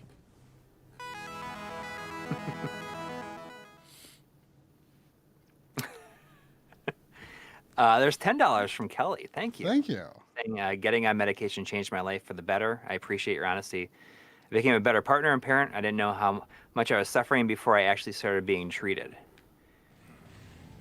Yeah, I mean it's weird. It's weird because like would explain a lot of the challenges that I guess that I had, as a teenager, like doing good in school, like remembering information, and I guess like why I can remember things that like stupid, like crazy, like intricate things about like say games that I played at like down to the day that I played them, and then I can't remember like things I should remember to remember. You had to decide whether to watch the Donkey Kong Country VHS tape or Jurassic Park. Yes. They came out, you got them on the same day. I remember dumb stuff like that too. Probably not as well as I used to. Like a lot of stuff, like I to like pass, like just barely pass something in like a science class in high school. Like I had to study for days and days and days and days. And I guess that's good because like like I'm not doing anything that has to do with biology these days, but I mean when I'm focused on a specific task for a long time, like for the longest time when I was in New York, it's like okay, I want to like succeed at my career, and that's like what I did for like years, is just like focused on that. Which is why you didn't play a lot of video games for a while. Yeah. But now, I mean, as it is, it's just, I just need to manage my time better. And when I think back to how I was like, just like speaking very well, it makes me think about like when we were doing those video logs for the channel, like every week, like that was such a good way just to like start talking and just like get my thoughts out on certain things. Mm-hmm. So like I feel like I really need to like get back to doing stuff like that. And I know that I said that for a long time, but I just felt like it really helped me stay a lot more sharp, I guess. And it also kept me on task. Like, okay, so we need to release one of these on every Thursday, is what we kind of decided was going to happen. And it was just really good. Like it kept me very on task and just like moving on it, and like having a routine. And know what the thing. So the thing that got me when like thinking about the time management aspect, like it never really clicked with me until this week that I realized that like my time management is in shambles. It was when I watched the Retro RGB Roundup, and John Linneman hosted it. And I'm just thinking, like, how does he have the time to like do everything that he does? I mean, he Have doesn't. a family and like all this other stuff, and do that, then do that too. He doesn't, but he does But somehow. he does. He does too and then we much. got to like talking about, like how he manages his projects and everything. And he's like, sometimes I just got to say, look, I've settled on this day that I want to have this video done by, and if I have to scale back ideas, then I'm just going to scale them back. Yeah. And well, we've talked about that a lot too, where like we need to go into a project saying, how much time do I want to spend on this project? How much, and then design the video around that. Like, this is a video that's just, it's not worth spending more than 2 weeks on. And then scope it out so that, you could add, infinite number of things to it until it's 2 hours long, but just scope it out to do it like, this has to be a video that's done 2 weeks. Like, let's not go overboard, I guess, Mm-hmm. So we got a $99.99 from Scott Davis. Scott Davis. Thank you. Thank you. Good old Scott Davis. Saying, thanks for your courage to share such stuff, Coury. My darling wife came to the same realization years ago, and it's been a journey to cope and manage her ADHD. I personally have OCD tendencies, and I channel and dedicate to awesome. Stay strong, duder, and find your chill. Well, I mean, that's the thing. I mean, it's like finding that place where you're just like can be efficient. And I used to be so efficient, and like somewhere along the line, it just like, especially in the last year, it's just gone down the tubes. And I'm gonna get that back. And I have a plan of attack. Someone was saying earlier that like medication just isn't like a silver bullet that's just gonna fix everything. You got to work for it too. And that's fine. Like I'm okay with that. And as long as I can know like how to focus on it, and just like have a plan of attack. But thank you, Scott. I hope that everything's working out for you and your wife, like figuring everything out. It's tough, and I mean I do think about, because I don't know. I think that a lot of times, I guess I've never really said anything about it because I think that, I think in today's society, it seems like, oh, everyone has ADHD, But that's not technically true. Everyone just right. casually says that they do. When it's not actually true, like, Yeah. It's just like, oh yeah, that's me too.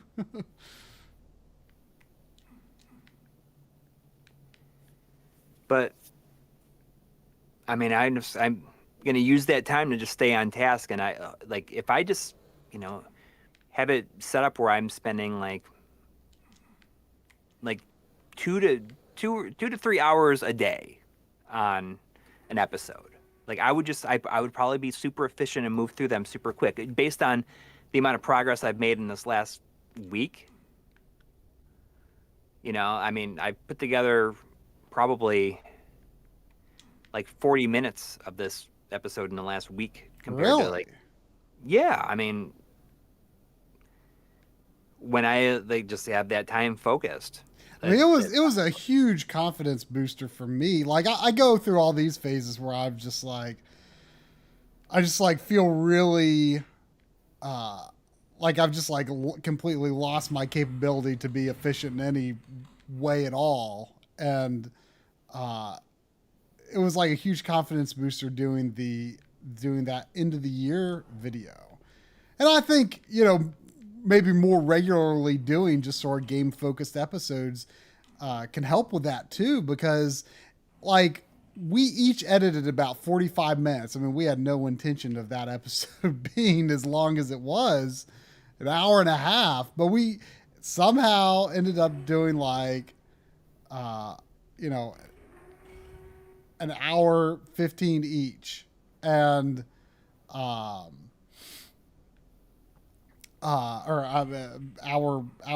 30 total, 45 minutes each.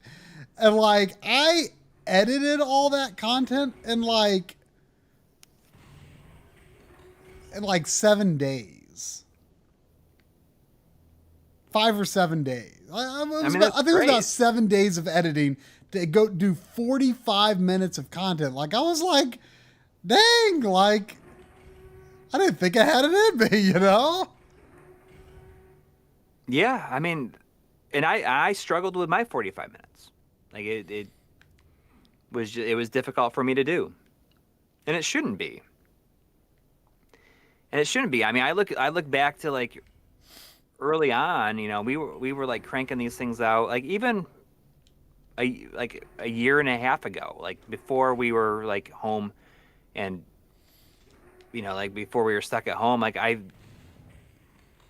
been doing fine, you know, like creating episodes I was excited to make and everything like that. And just, I didn't feel like every single thing was this insurmountable obstacle. And it's only that way because of my time management.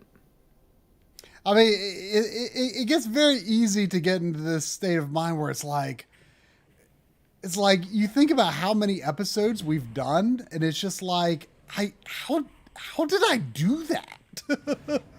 But it's not like, even like, I understand how we did it. It's just that for some reason it just like in the last year it's just felt like a lot harder to do that than it has before. Well, I mean, I'm just saying that's how it feels for me. Like sometimes it's just like I've done this a million times. I've finished an episode this many times, but it's just like sometimes it just feels like, where does the strength to do this come from? Yeah. You know? And, you know, like we've gotten a few comments recently saying, you know, like with everything going on in the world and like just editing video from home should be the easiest job in the world. Yeah. And I mean, I'm not saying that it's like we're not saving lives. Yeah. You know, it certainly is compared to like most of the stuff. It's very easy, and we are very fortunate to be able to do this, and like, you know, people that, you know, and people enjoy watching it. But I mean, a lot of times it comes down to like other things, other factors, you know.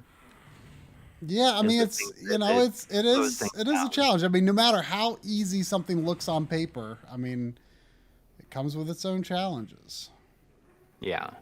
Yeah. Will Parker says MLiG has set a new gold standard, in-depth quality. Well, I mean, I hope that I don't think people will feel that way about this video that I'll do this week. It is in depth. I mean, you are not really. I mean, I only going talked through about games like a paragraph or two. Yeah, but you're going through more games and like considering like is this a fun way to play this game and this game and this game and this type of game? Yeah. Like, it is, you know, it's sometimes we can't help ourselves. Yeah.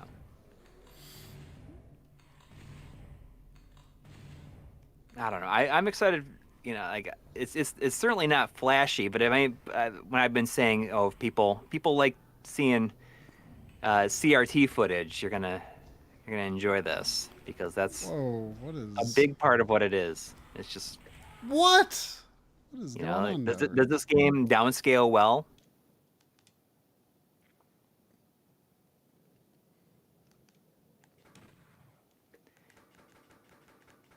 But I mean, I think that's like a big reason. Like I'm so happy that the streams have become as big as they are because it's like such a fun thing to do, a fun way to start the week or end the week depending on how you look at it. And I mean, I think with the the amount of, I know that the videos aren't public or they're not like listed, and I'm not sure if YouTube counts that against us or whatever, but I think with the amount of videos that we've released in the last year combined with if we didn't stream, like it would probably look like a real wasteland Whoa. on the channel.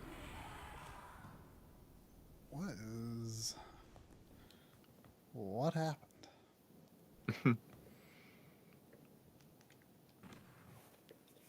Oh, there's lots of invisible bad guys down there. Yeah, but like I keep saying, like once Analog Frontiers is done, like I want a lot of the content to kind of be like, you know, back to the roots, so to speak. You know, where we're just not afraid to do a video that's just some little idea, you know? Yeah, well, I mean and I think if I get back to if my plan works and I get back to my efficient way to make videos, I think that like it's absolutely going to happen because I know like that's the thing that's even frustrated me even more because at the end of last year it's like, oh, you're going to see some more like easy to make casual videos, and I have not delivered on that like at all, and that annoys me that I have not delivered on that, and I'm going to. It's like, we're gonna. There are things down here, I think, and I Get can't my see crap them. together, as I've been saying. I mean, in so many words.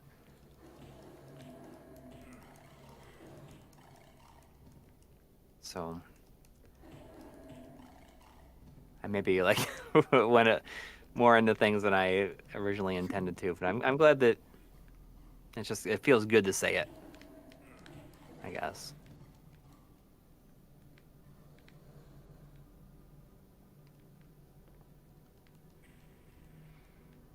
I know that people will enjoy like just about any content, but I mean, I don't want it to be like one video a month. It should not be one video a month.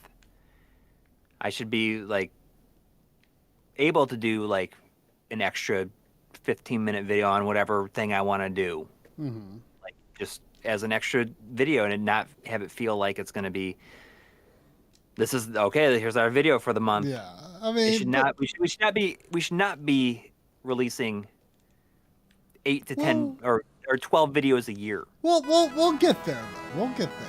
You know, but Yeah. it is also kind of obnoxious that, sometimes people have these like crazy expectations. Like, people are like, what happened to you guys? Like, where are you guys? Or like, I missed you guys. It's like, dude, it's only been 1 month. Like it's not that crazy, I know, but for the longest time, remember when we were saying like we'd never gone a month without a new video, Yeah.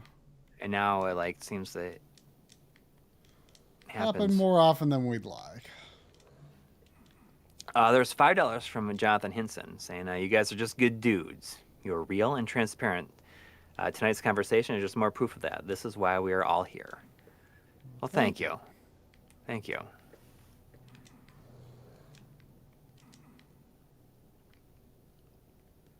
I understand like the quality over quantity, but I think that it is possible to have that same quality and also have a quantity of videos as well. How? Do you It just comes down to me, like, it's just all it is just me holding myself accountable to stay on task for at least a certain amount of hours every day.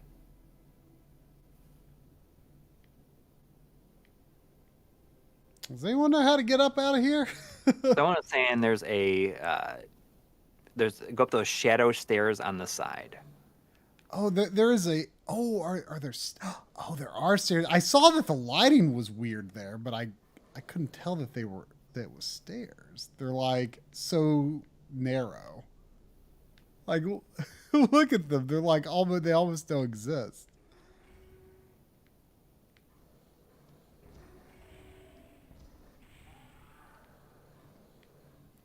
See, that's the thing. Now that So I got what out about there, things I'm like saving. LGR blurbs?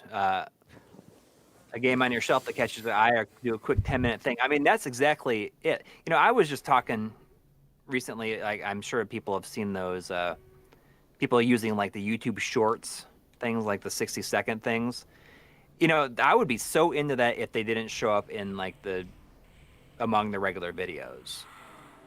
Like, if there was a way to, like, if they were like show up as like a separate thing, I would love to do stuff like shorts where it's like, hey, check out this cool thing that we just discovered or whatever, and it's like 60 seconds, very quick. But right now, if they show up among like videos, like Yeah, I mean, they would have to be. It's not exciting to me. Like, we like to compartmentalize our stuff and just have those. Yeah, I mean, I guess if we ever did do that, like, we would have to like have unusually high standards, I suppose, about what we would consider putting on that. Yeah, I mean, yes, but at the same time, it can be very. It can just be something we just like. Hey, check out this really thing really quick. Mm-hmm. Yeah, well, I mean, like, I'm sure there would be things that people would be interested in seeing and not annoyed by in that kind of format, but I don't. We're probably not quite there yet. Yeah. Whoa. Oh, okay. Did I talk about my God. my smelling thing the other day? Not on stream, but you mentioned it to me. So, I mean, maybe this is, hopefully this is like something that has something to do with like how like crazy I've been feeling. So, I've been just, it's such a weird thing. And all I can figure out is like, hopefully it's not anything bad. But I've had this thing kind of like slowly happening more and more often over the course of maybe like 3 years, where I will randomly start smelling things that are not there, specifically cigarette smoke. And the thing is like I will start to smell it, and if I just move my head a little bit, it goes away. And for a long time, I thought it was just maybe something that was when I lived in the old house. I thought it was maybe just like, maybe it was like bad electrical work in the old house, because like I would try to figure out where it was coming from, and I start moving around, and I wouldn't be able to locate it, because as soon as I started moving, and it would go away. And I thought that once I moved into the new house, I was like, oh, I will. Thank goodness I won't smell that anymore. And then, like, I started smelling it here, and like I still couldn't figure it out. Like, I have no idea. And then I started smelling it like other places, just like at my in-laws' house, who like don't smoke, just like randomly, and I just like move a little bit. I just move my, yeah, it's called phantosmia. Yeah, I mean, and specifically one of the like the top things like listed on the like smells that you smell is cigarette smoke. And I mean, I grew up in a smoking home. I smoked for like till I was 30. and you know, like it's just like what made me think about it is like I literally like 3 minutes ago I just smelled it. And I just Does I being a turned my head former to go, smoker like contribute to it? I don't think so. Like I think the scariest thing is that it says that like people that have this issue, like it can also be like a symptom of a brain tumor, Well, which hopefully I think that's a small possibility. right. So yeah, it is. It's called phantosmia, and like I've been trying to figure it out, but I mean, like I just smelled it and I moved my head a little bit, and it's gone away. No, it predates like any kind of medication I was taking.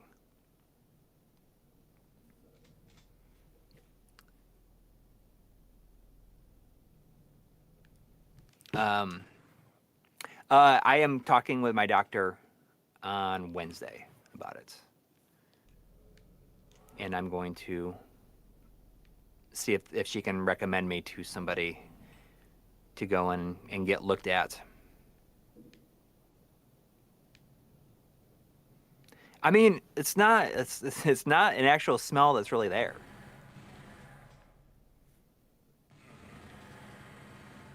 Technically, you said Brian cancer.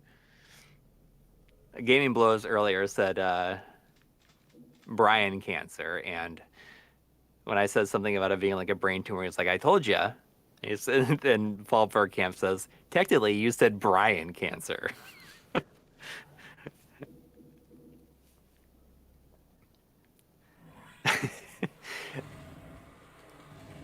But so that's the other thing. Like I don't know, because if I don't move my head for a long time and I smell that cigarette smoke smell for a while, uh, it would like give me a headache after a while. That's crazy. I've never heard of that. Yeah. So I mean, I didn't realize it was a thing until recently. So I think that's hopefully that doesn't have any effect on like my sometimes difficult uh, keeping a specific train of thought and speaking. Hopefully that's not a contributing factor to it as well. I mean, sometimes too, like sometimes when you look back, like it's like, well, I like sometimes I do think stuff like that. It's like, man, I can't. I mean, I'm doing it right now. I can't get coherent thoughts spoken very easily. And then so I'm like, man, am I getting worse? And if I stop and think about it, I think, no, I've always been this bad.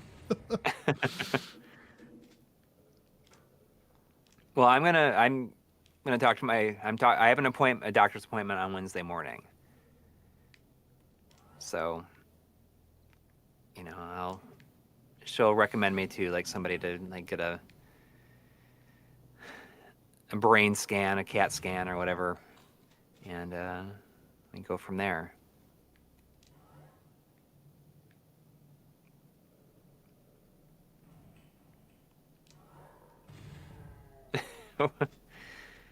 But I'll tell you, it drove me crazy for the longest time though. And like even as recently as like 6 months ago. What do you mean? I mean, because I was trying to track down where it was coming from. Oh, I mean, it would drive me crazy because I was like, is it coming from? Is it like bad electric someplace?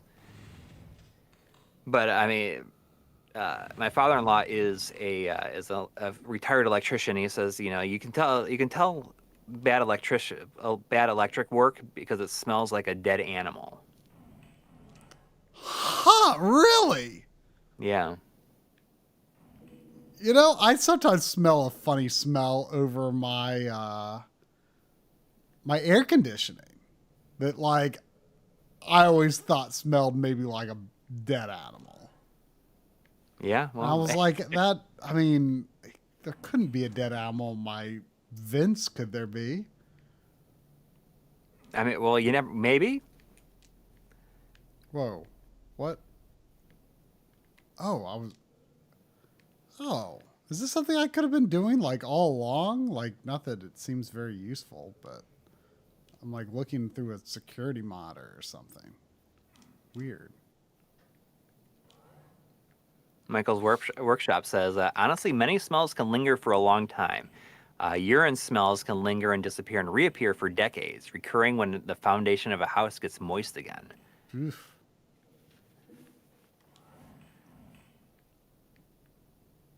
That's crazy. I wouldn't. I mean, all your friends would know. Like, oh, he's the one that lives in the pea house. That's a nice reputation to have. Yeah.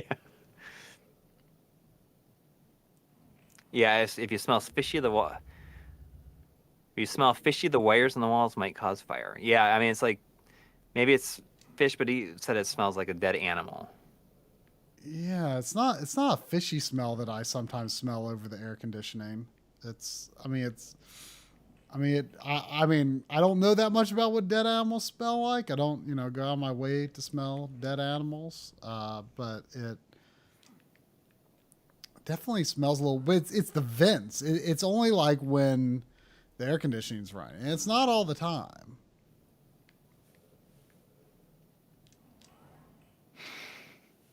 You got the pee-pee ghost.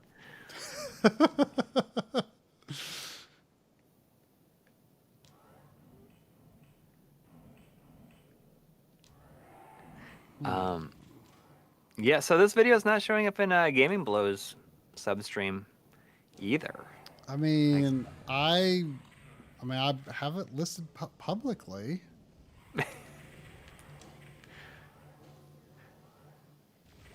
Paul Bergkamp wants an episode called "How to Get the Best Smell Out of Your Dead Animals." That's the theme for tonight. Smelling smells that aren't there and time management. That's like the main time management with ADHD is the and dead animals and smelling smells that aren't real.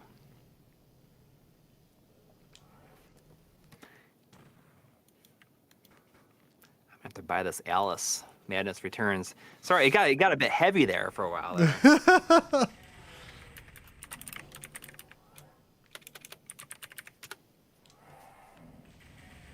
Are you going to buy a Floygan Brothers at some point? I thought about it, but now it's the first one that shows up is no manual for $27. It's like $26.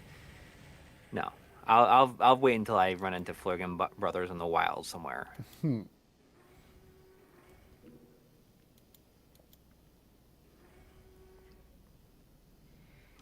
Did you you went to a game shop the other day? You said it was new? Yeah, it was the second location of the game store, We Buy Games. And I walked in because my daughter had a doctor's appointment, and my son and I were hanging out, and it was like right across the street from where her appointment was. So while we waited, we went over there, and the guy working there like recognized me right away. He was like, he's like, I know you. I was just watching one of your videos yesterday. Mm-hmm. And then your son saw him playing something on a CRT, and he asked, "Are you recording that?" Yeah, it was funny because he was like testing a Super Nintendo on a CRT, and my son saw him doing it. He's like, "Wow, you're pretty good at this," because he was playing Mario 3 on Mario All Stars, and he's like, "Wait, are you recording that?" Because I think that every time he sees me like playing like older games, I'm generally recording it. So I think that he just like takes the like groups them together. Like if someone's playing this old game, they got to be recording it for something.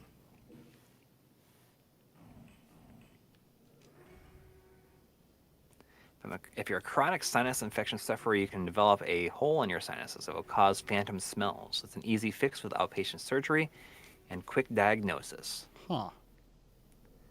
I mean, I don't have infections, so I mean, Yeah, I have seasonal allergies, but Yeah. I don't really think that I get sinus infections per se, to my knowledge, very often. The past couple of years I've just been taking 24-hour Claritin most days during the spring, and it totally solves it for me. Like, yeah. Oh yeah. I mean, I take well, allergy pills too. I used to I used to have as a kid, I used to have worse allergies in the fall than the spring, and it's very much the opposite now.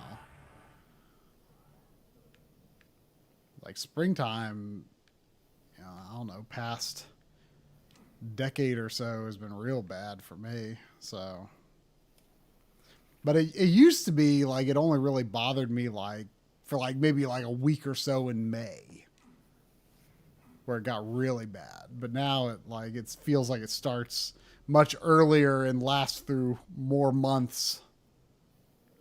Mm-hmm.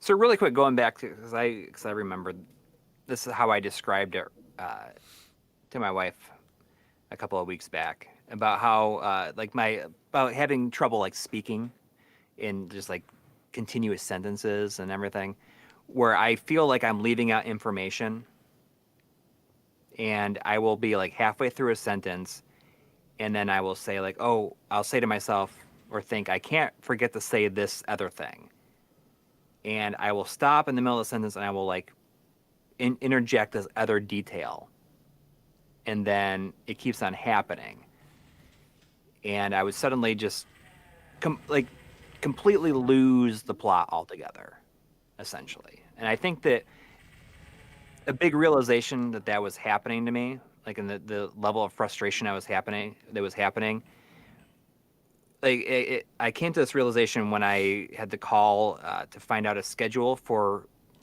my daughter's Taekwondo class. She's been taking Taekwondo, and you know she can only go certain days because you know she has a white belt. She just became an orange belt yesterday, though. By the way, I don't know. I don't know the progression of belts. but I had to call and find out her instructor told her she had a class on a day that is not on the schedule. So I had to call and find out if this was if that was true. And I got so caught up in like going like on these details that I forgot that I felt like I really needed to like put into my question. And like I think that he was just completely confused at what I was trying to ask, when it was like essentially I should have said like, hey, my daughter's a white belt, does she have class tonight? Like I could have just said that and it would have been fine, but I got like on so many tangents that I think that the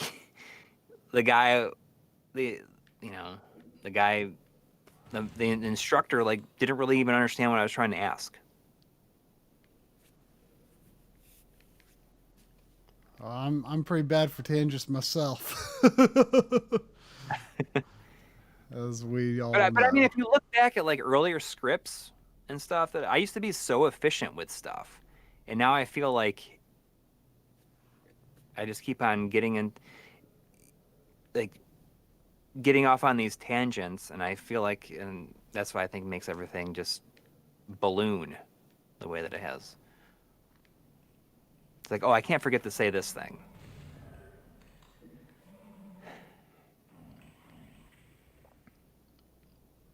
Where did I see there was something? Right. In my head, I go from point A to B to C, but my mouth will go. It will go A to F. It goes like A to F, back to B, and then to like, you know, D, then the I think it's C, in here. then D again. You know, it's weird. It's like, I don't know. Whoa! That seemed to make things more efficient.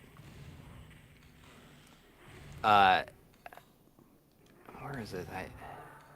Scepter Sever earlier said, "Why else would you play unless to record footage?" Actually, I was laughing about that.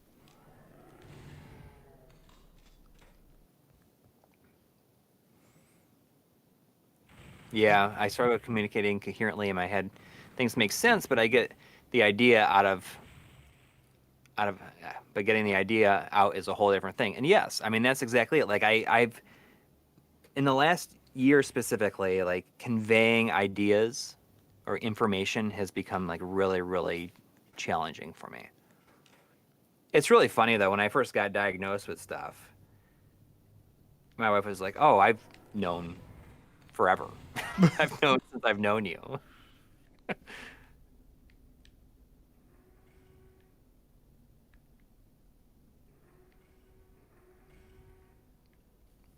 See, I wouldn't have really guessed it, but then, you know, I guess it kind of makes sense when you explain, you know.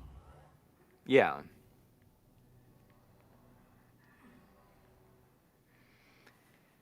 Yeah.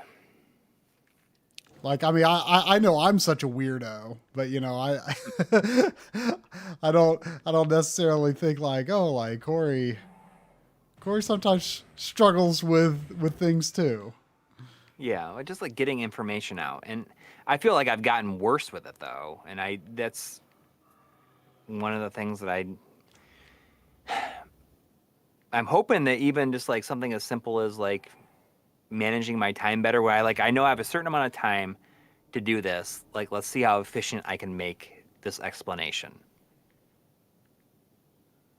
You know, and a lot of times what you write the first time is like the best, you know, and then you add in all this other Oh, information. it's the same thing with like takes in a video. Like sometimes you do like a million takes of something and you think, oh, I didn't say it right, like, oh, I just can't get this out. And then when you actually go back and listen to it, it's like, oh, the first take was the best all along.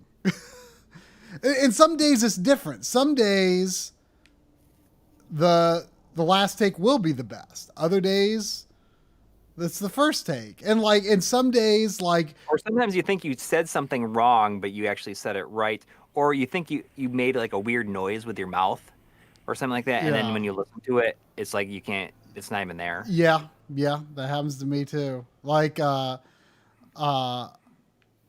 sometimes I mean, I was telling you the other day, like, with Analog Frontiers, part one, like I felt really unsure about when I did like my main script recording session. I was like, I don't know if this is how that turned out. And then like I was really happy with it and didn't redo that many lines from it. And then like with part three, I felt really good about it. I thought I nailed it, and I ended up rereading a lot more lines than I thought I would. For anybody who's interested in this, the timer, the self timer program that I'm using, is called Clockify, and here's a link to it. I see that Scepter Sever is saying you need a punch clock, and that's exactly what this is. This blue water does not look good, but it doesn't seem to be hurting me. I don't. So Scott Davis, where is he? Scott Davis said, for gamers, I like to reference Mass Effect 2 in a conversation with Legion. It's the difference of 2 plus 2 equals 4 and 5 minus 1 equals 4. Yeah. I mean, I don't recall the conversation, but That was Mass Effect 1, right? No, it's 2, I think. I think Legion's in 2, right? He was the Geth guy. Gosh. It's crazy to think like I feel like over the course of that generation, you know, or like during that generation, like it just seemed like Mass Effect was such a big, huge deal. And then like BioWare just had like such a bad generation this past generation. And I feel like so much of like my memory of Mass Effect and Dragon Age and stuff has like really faded just because BioWare has not been present in this past generation as much as they could have been, you know?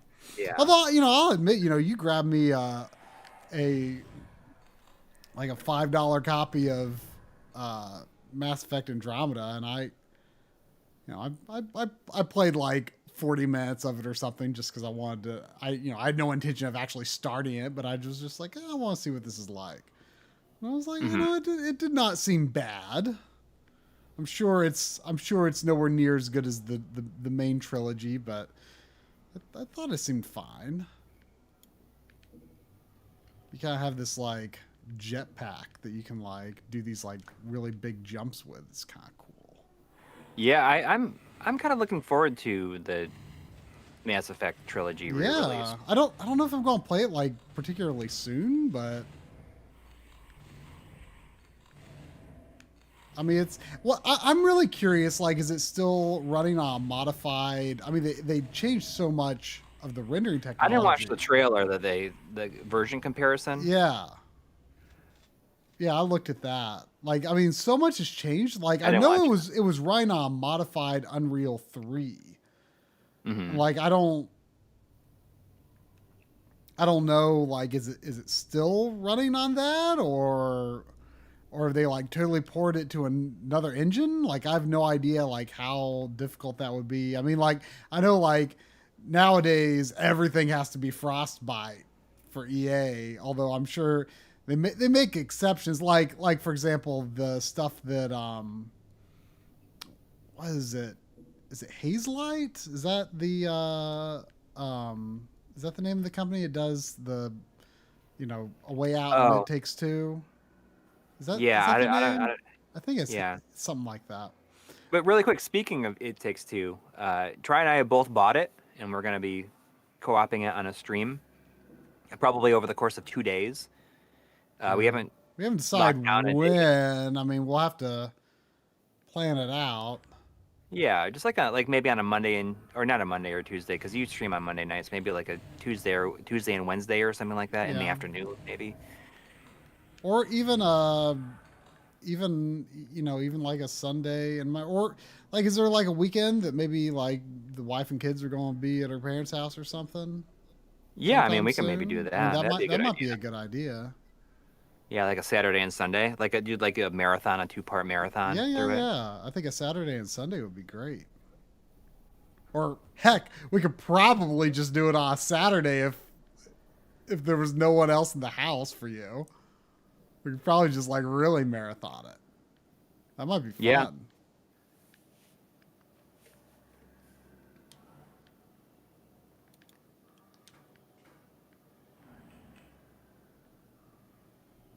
Yeah, I mean, we got the Xbox version since we have gold, and or you have gold, but it applies to my. We share the gold. It applies to my account, which is kind of amazing, actually. Yeah.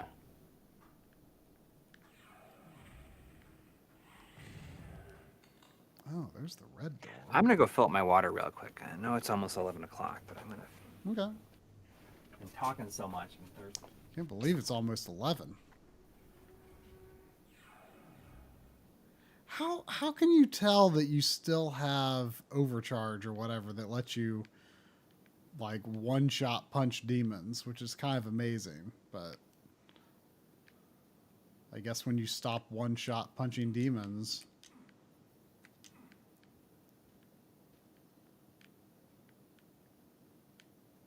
I still need to play the new Doom games. I have Doom 2016. I need to play it. Coury didn't love that as much as he hoped to. I'm still optimistic I'll like it though. I mean, I've played like, I don't know, like 40 minutes or so. There's a lot of games on my PS4 and Xbox One collections that I've played like an hour of because I was capturing footage for that 4K TV episode. And I haven't gotten back to actually playing through those properly. Feels like forever I've been working on Bravely Default 2. I'm probably getting relatively close-ish to the end. Although Duke tells me I have a fair bit of game left. I'm like 60-some hours into it.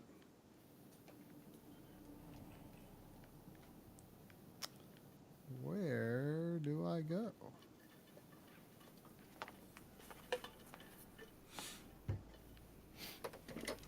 Okay.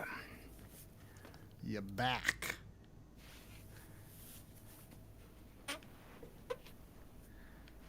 All right. So you ordered that Alice? And it's in my shopping cart. I should probably do You it. should probably do it.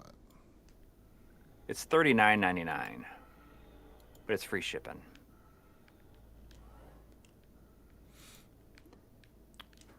What does that?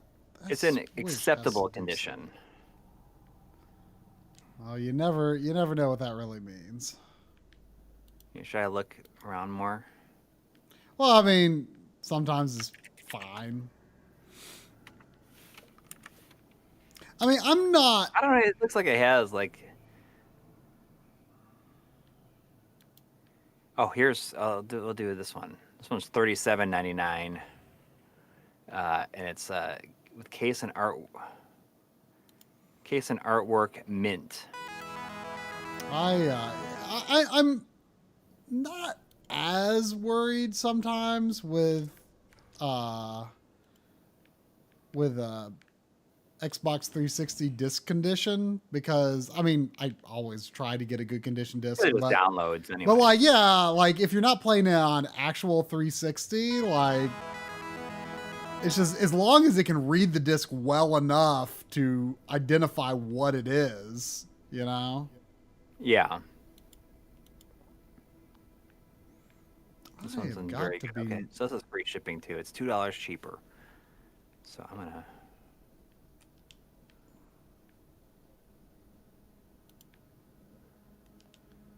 It's gonna do it. I am lost.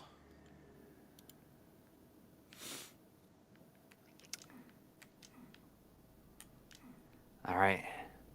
Have a good night, Joe Cool Maverick. Joe Cool Maverick, love it. So there was $2 from Ben Brody. Thank you. Saying which is better, Doom or Chex Quest? Ooh, you're asking the hard questions here. I mean, I guess Doom is better, but I mean, ain't nothing wrong with Chex Quest. Ain't nothing wrong. Dominic Rinaldi is up to is $5 with a $5 donation and said is up to 127 loose N64 games. My wallet is going to start hurting me or start hating me when I get to Sculptor's Cut, Super Bowling, etc. Ooh. Etc. Etc. N64 is, a lot of people have original N64 cartridges. A lot of people have like complete N64 aspirations, I think, just because it's like it feels like a system you can kind of get your arms around, you know? Mm-hmm. I suppose. I mean, you know what I mean. Like, it's, you know, there are a lot of games, but it's also not like completely ridiculously unfathomable that you could get all of them, you know? It's like, Yeah. Do you want to do this Ben Brody one? Because you probably can do it better than I can. $2, but you have to say it like Toad from Mario. I'm the best.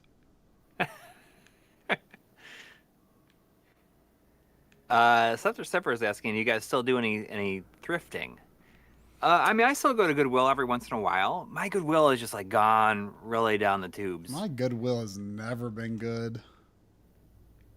They should just call it Will. Never been Goodwill. Yeah. Yeah. Anyway, I mean, I go every once in a while, but I mean, I don't really have any. Like the last time I was there, they didn't have I think they only had one PS2 game, and that's it. And it was like SingStar 2. There's got to be, that Switch has to have something to do with this corridor. Oh, Show was saying my Goodwill gets stuff, but they sell all of it online now, which I guess is probably, I bet you that's what happens. Well, see, what happens with Goodwill in my area is, you know, we've got the Grid, which is right. a Goodwill operated electronics store. This is actually a pretty good store.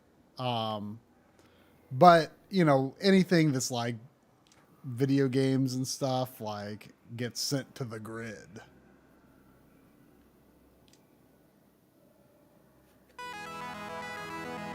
I am stumped on this level. Any tips from the chat?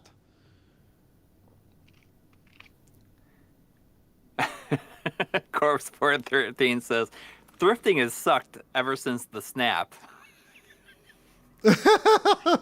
Which I think is funny. If you think of like the last year, you know, has been snapped away. I mean, oh, go ahead. I mean, I haven't really. I've been to some of my game stores a couple of times in the past year, but yeah, it's been a while for me. There's $2 from Ben Brody who says $2, but Try isn't allowed to have any of it, Well, or else. I guess I'll just have to take the last $2 from Coury then. Man, I am. Dingus Glurt says you can press start up AA really fast to skip the level. Really? I don't want to do that, though. I don't want to do that.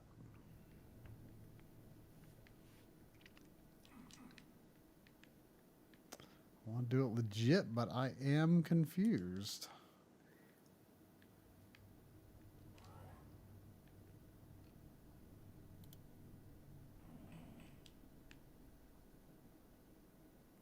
When you got the Switch by the blue door, back up into the teleporter. Oh, really? Does it like do something obvious?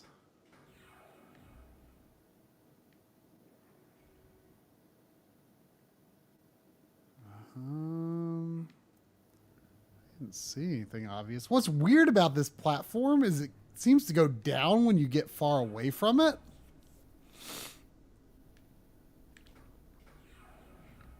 There's $5 from Ricky Pond who says, how dare you diss on SingStar 2? That's a quality PS2 game that I only heard about when I tuned into this stream.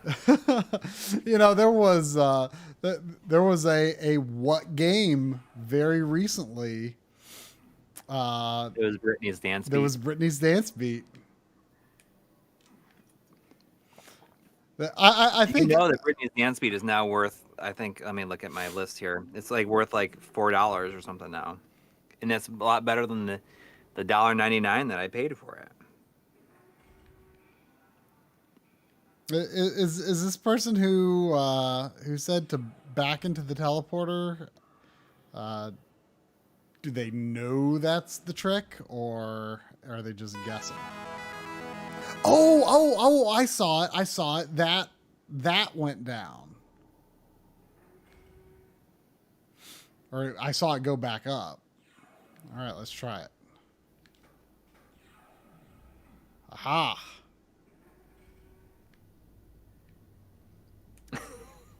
I should talk about my BioShock Infinite experience. Oh gosh, it's horrible. Let me just find out how much Brittany's dance fee is first. Was worth first. It's worth $6.91 now. There was $5 from EB Chill 2 who says, would either of you recommend Tulip as a PS2 classic download? I saw a sealed copy on eBay for $4,999. Oh my gosh. I am aware of the game, but I don't know anything about it, to be honest. Yeah, I mean, if that's what it's looking to get a physical copy, I would just get that version then. Yeah, I wish I could say, whether I could recommend it or not, but I do not know. I randomly put in BioShock Infinite, a game that I have not thought about even for a second. Like what in years. What brought it on out of curiosity? I think it's because I was installing a lot of games onto my my Xbox 360 hard drive, or like I was using like a external SSD to install some games onto it, and that was one of them that I came across. I was like, oh, I was just like double checking certain games to make sure I had like the backwards compatible versions downloaded as well. And I popped that one in, and I have the collection, and I was like, oh, it's not on there because of the collection, and I was like, I'm just gonna play it for a minute. And it was just like right before the kids were going to bed. And my daughter comes in and I'm playing, like she enjoys watching like a narrative driven game a little bit, like she gets kind of like pulled into it. And it's just like the very beginning of the game. And you're just like walking around the floating city. I mean, like I was like, oh, you're gonna like, she'll probably think that like the way Columbia looks will seem pretty neat to her. Like she saw like when they like get rocketed up above the clouds. And it was pretty, it's like she was like, oh, this is neat. And I barely remember anything about the game. And we get to the part where like things go real bad, and like it kind of comes back to me where the game like slows down into slow motion.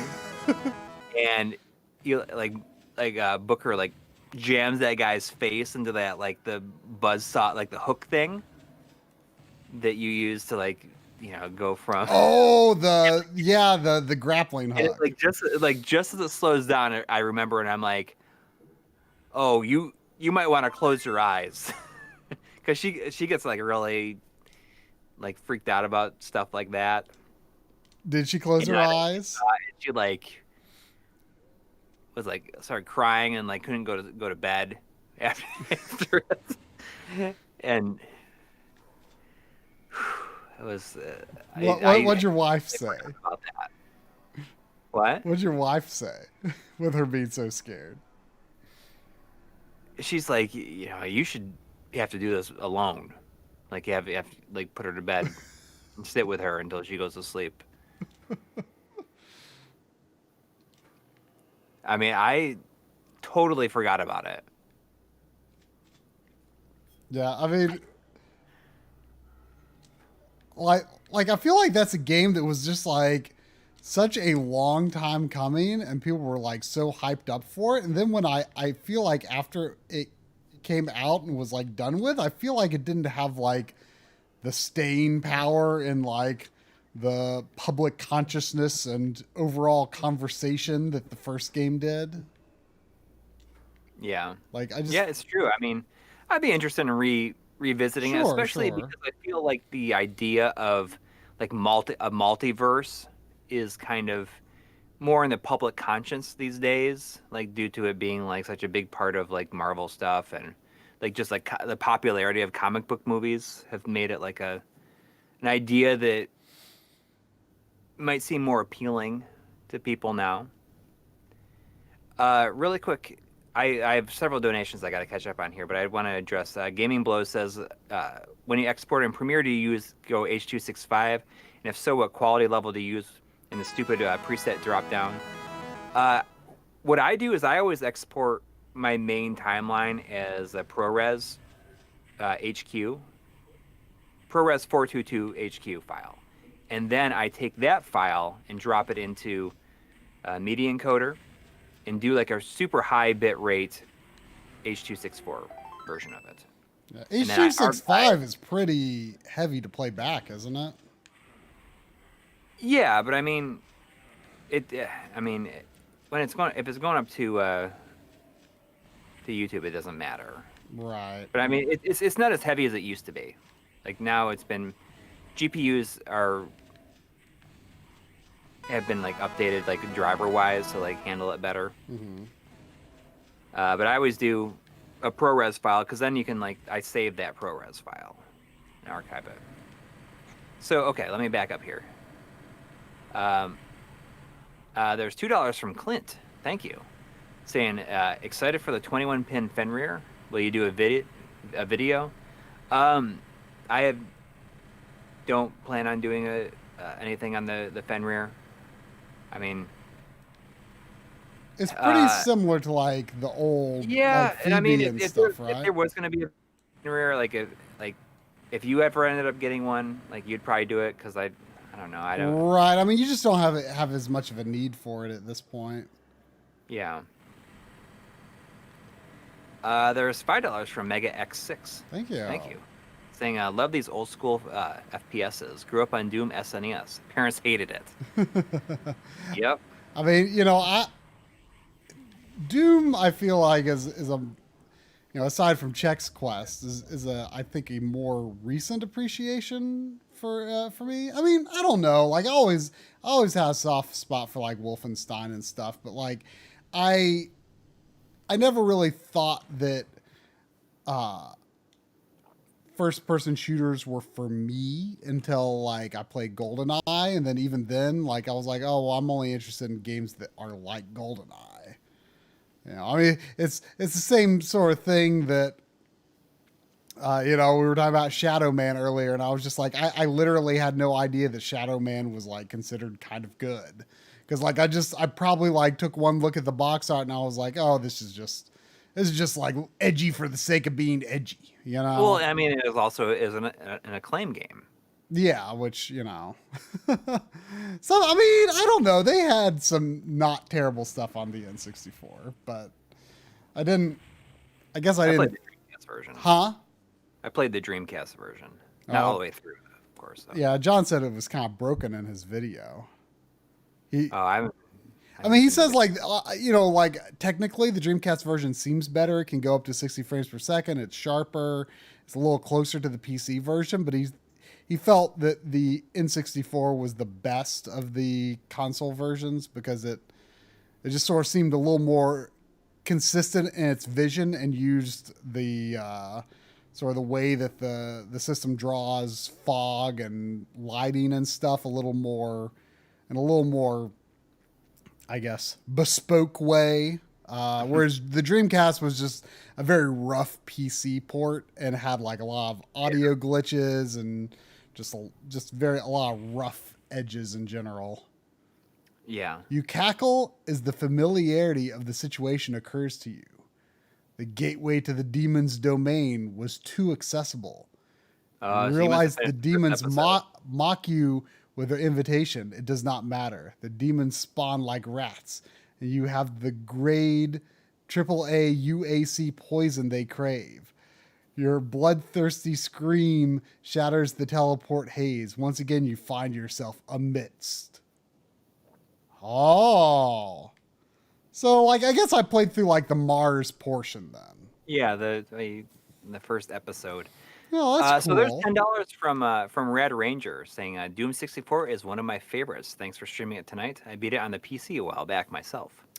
So what systems did this port come to? Like at first I thought it was just N64, but or Switch. I mean, did it come to some other stuff? I think it came to everything.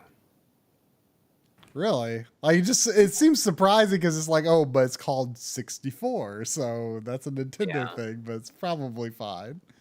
You know what I should do? I should download Pac-Man 99.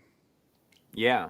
I've not played it. Like I'm not like a huge Pac-Man fan. Like it's Pac-Man's fine, but I guess I like it as well as I like any other arcade game of that time, which is say not a whole lot. There's 1999 from Paul Sutton. Thank you. Saying I can't watch FPS stuff without getting sick. So I've been playing God of War, Ghost of Sparta, and listening. Oh. I only like the PSP God of Wars. If you played any of them, what's your favorite of the more traditional ones? So I liked them. I think I liked the. I like Chains of Olympus more than I like Ghost of Sparta. I agree. Yeah. I thought it was surprisingly good, actually. Yeah. What is weird is, you think about the traditional ones, and it feels like Ascension doesn't even exist. Yeah. Yeah. It was really impressive at the time, though. I just remember, like, that came out. I mean, I was so bored. Yeah. With it by that time that game came out. Yeah. I mean, it was fine, but it was just like, why does this game exist? But I remember being really impressed with it on a technical level, because I just remember like, man, like, how could the PS4 even be better than this? Because like it came out, the PS4 was probably, it wasn't out yet, but I think it was definitely announced. I was just like, man, like, I mean, it's the same kind of feeling as like The Last of Us Part 2, where it's just like so unbelievably gorgeous looking that you're just like, how's the PS5 going to be any better than this? You know? Like, I mean, most of, how good that game looks is just, Naughty Dog obsessiveness. But, most developers are going to struggle to, hit that mark even on like more powerful hardware. But yeah. And, I don't think God of War 3 is that good. I've only played it one time. I probably played it twice, but I mean, it's fine, but like the end of God of War 2 just made it seem like God of War 3 was going to be like the literal most incredible thing you'd ever seen. And it was just like, I feel like there was no way it could match what God of War 2 teased the next part to be, Yeah. It was fine, but it just, I always like to say, didn't it come up last week? Someone was asking, what we thought of the Castlevania Lords of Shadows. I said, right. I think that Castlevania Lords of Shadows, I won't speak to what kind of Castlevania game it is, but I think it was a better God of War game than God of War 3. I mean, God of War 2 is just like far and away the best. Yeah, I've only played all of them like one time. I've played 2 several. Probably played it maybe 3 times. I don't know, but it was a very similar situation to what happened with me with Gears of War. Like by the time Judgment came out, I was so sick of them. And I haven't even played 4 or 5. Although 5, I guess, changes it up a lot. And I should really play 4 and then 5. But I mean, I got so sick of like the same. They all felt the same. Yeah, I mean, it's like the gameplay of those games is like something that I like fine, but not like, it's not like that Devil May Cry-esque sort of. I mean, I know it's a lot different from Devil May Cry, but the square triangle genre, Yeah. Like that's a genre of game that I like fine enough, but it's not like my thing. Your thing. My You know, thing. it's funny. I think about that. Like, how many of those kind of games came out on the PlayStation 3 and 360? And the only one I've really like had a real desire to revisit, and this is just because I was like searching for patches and I ended up playing it for a little while, is Lollipop Chainsaw. Uh-huh. Do you have that? I I'm not sure don't. if you It's that like people were talking in the Discord like is it like it's expensive on one system but not the other? Oh, is it? Yeah, Is it? What system is it expensive on? I forget. It was either I mean PS3 and 360, you know, it was one of those. Yeah. That's another game that has a very good licensed soundtrack. Ah, I have it on the PS3, so the PS3 is the version they have. I got beat by Spam God X.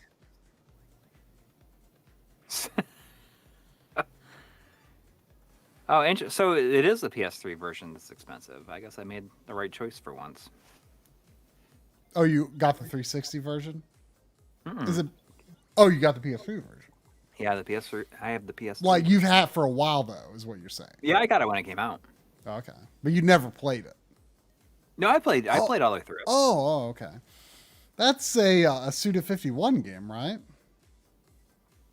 Yeah, but the story and everything is written by was written by James Gunn. Oh, really? Huh. Yeah. Which I guess at the time, Like he was know, like that was like before. he wasn't the director of Guardians of the Galaxy yet. Yeah. I mean, that's still he was like Super and Slither and like the Trauma movies. Like I think that's where he got to start, right? It's like doing I don't like Trauma movies. I'm pretty sure. I don't know much about his history.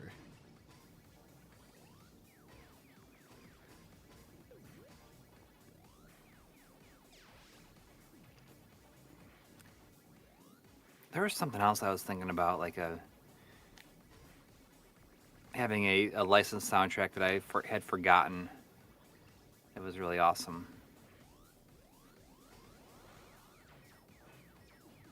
I don't remember what it was.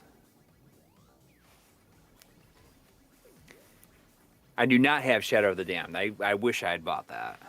Isn't that game like considered bad? It was probably. I think it's pretty good. Isn't it like it's a Shinji Mikami game, isn't it? Is it really? Yeah. Yeah, Shinji Mikami's games I feel like went through this phase of being really misunderstood, and I just kind of ignored it because I think people. I mean, this is why I don't deal with reviews anymore. Yeah. It's like, reviews are why I never bought God Hand. And, if I had just heard like, oh, it's a Shinji Mikami game, I probably would have bought it,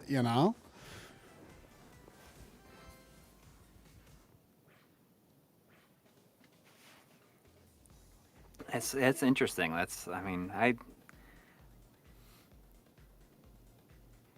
totally forgot about that one. That was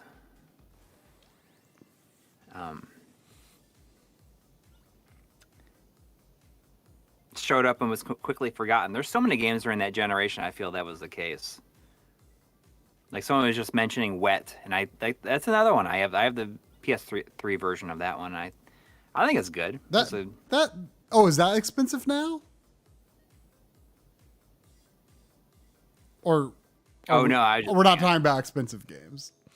So Paul Sutton says, I played Chains of Olympus before this. I feel like Ghost of Sparta is so much better in every way. I mean, it's been a long time. I played Chains of Olympus twice, and I played Ghost of Sparta one time. So maybe I just don't remember. And I think with Ghost of Sparta, for me at the time, it was like I felt like it went on for too long. And one of the things I liked about Chains of Olympus is that it was not too long. Yeah, I mean, I don't know if that's like I don't remember anything specific about them, but I remembered, like, I feel like I probably played, I've only played them on the collection on PS3, and I feel like when it was after, it was after God of War 3, and I just remember feeling like, God of War 3, it was fine, but it wasn't anything that good. And I feel like I was like, man, like Chains of Olympus, better than God of War 3, you know? Mm-hmm. It's too bad what's happened. Like, I mean, that was Ready at Dawn. They were both by Ready at Dawn. And all it takes is just like one game that doesn't perform that well, and you're done. Oh, were they closed down recently too? Because aren't they after the Order 1886? Like they aren't they? I mean, Sony Bend Studio isn't that Bend is the one that did? Isn't Bend the one that Bend did? Days Gone, right? yeah, but is it? I thought that Sony Bend was Ready at Dawn, or evolved to become it. Am I mistaken? Maybe I'm mistaken. I don't think that that's the case. Oh yeah, Binary Domain. I really like Binary Domain. I'd like to get the 360 version of that. I played on PS3, but I'm pretty sure the 360 version is considered better. It's really good. You can still play Tetris. Wait, we played that R-Type Final demo. I haven't played it. Oh sure, I booted it up for a little bit. Sony Bend did the Siphon Filter games, so maybe Sony Bend used to be part of 9.8. I think. Were all these under the 989 studios and get split off?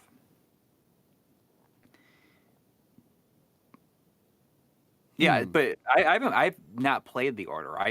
You were talking about playing that as soon as you got your PS5. Yeah, I mean I should have, because I feel like that's a game that it's supposed to be 5 hours long, and it's probably that's why people pooped on it. Yeah. But I mean, maybe it's I don't mind it if it's 5 hours. Yeah. I have no problem with I still don't have that. 5 to 8 hour games, 4 to 8 hour games. I've always intended to get it, but I still have yet to get it.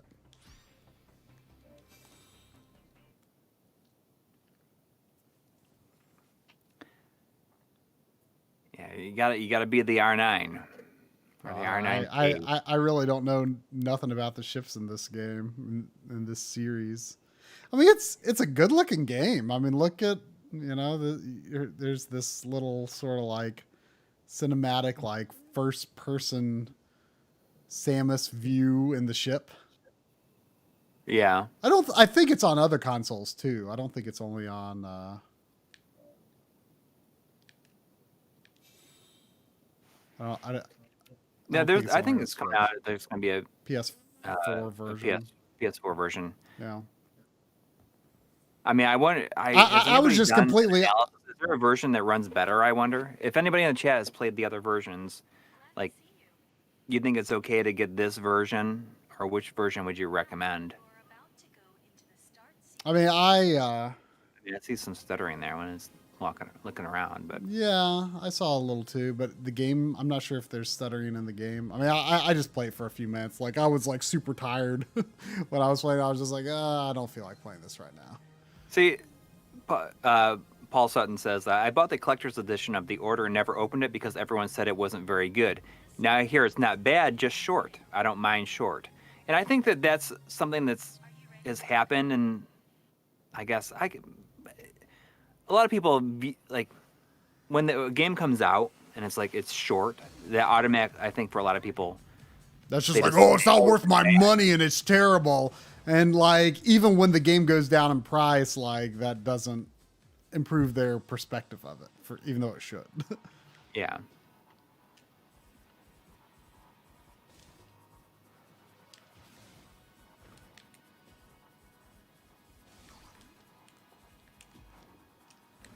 It is funny that they call this R-Type Final too. Like, why not just call it like R-Type? Oops. I was fiddling with the Yeah. speed control and I got too distracted.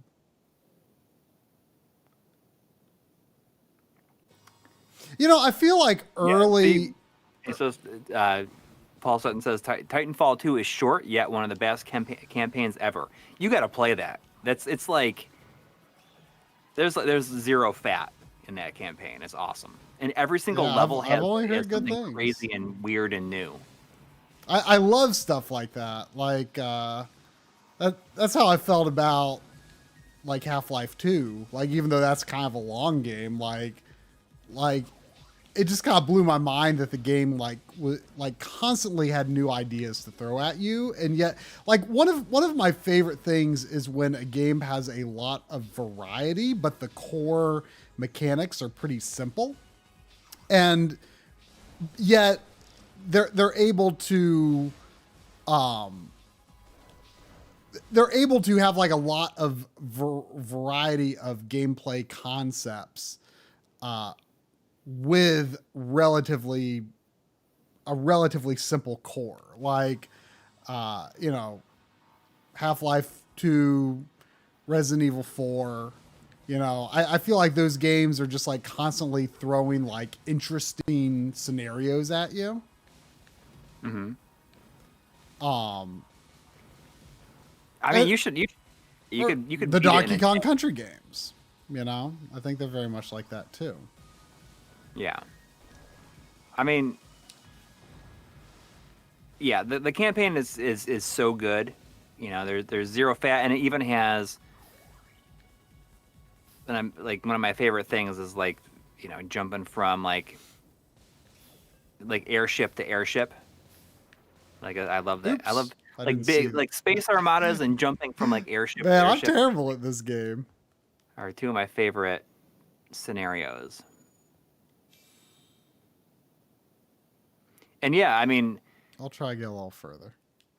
if anybody in the chat has not played Titanfall 2, is seriously like under like 10 or sometimes like under $5 constantly.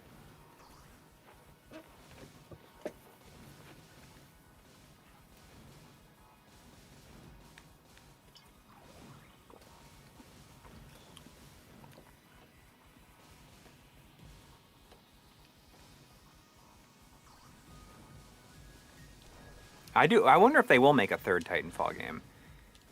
I mean, didn't both of them do kind of I think bad? they do good, and they're basically like giving it away now. But I think that Apex Legends has made so much money they can basically do whatever they want. Oh, is that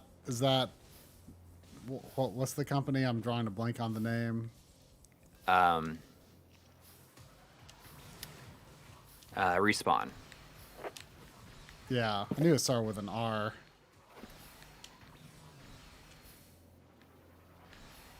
See, like Apex Legends, like I had no idea who made that. I had no idea if it was like all that successful because there's like so many of those games, and like, what was it? I think it was Battleborn that like came out at the same time as some other like super popular game of that style. And like everyone pooped on Battleborn. And you know what? Like I guarantee it's like not that bad of a game. It's just not the one that everyone latched onto. You know? Well, so I mean, like, oh, it's not the one everyone's playing, so why bother? Well, it's crazy because that kind of thing can get turned around, and a lot of times they'll like reboot it and turn it around. I mean, that's what happened with Fortnite. I mean, Fortnite was not a success when it first came out, and then they retooled it. Yeah.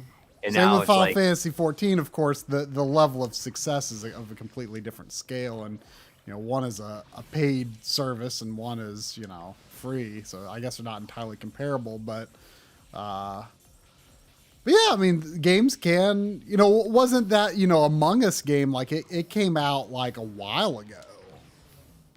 Or a year. It came out like before everyone was talking about it. Yeah. So this is running at 30 frames. Has anybody played the PS4 version? Is that one run at 60? I bet it's 60. I mean, I think it's a pretty good looking game, though. Gonna open up and it's going to be the boss from the first game. I mean, I think it's a pretty good looking game, even if it's I mean, it's impressive enough for the Switch, I think.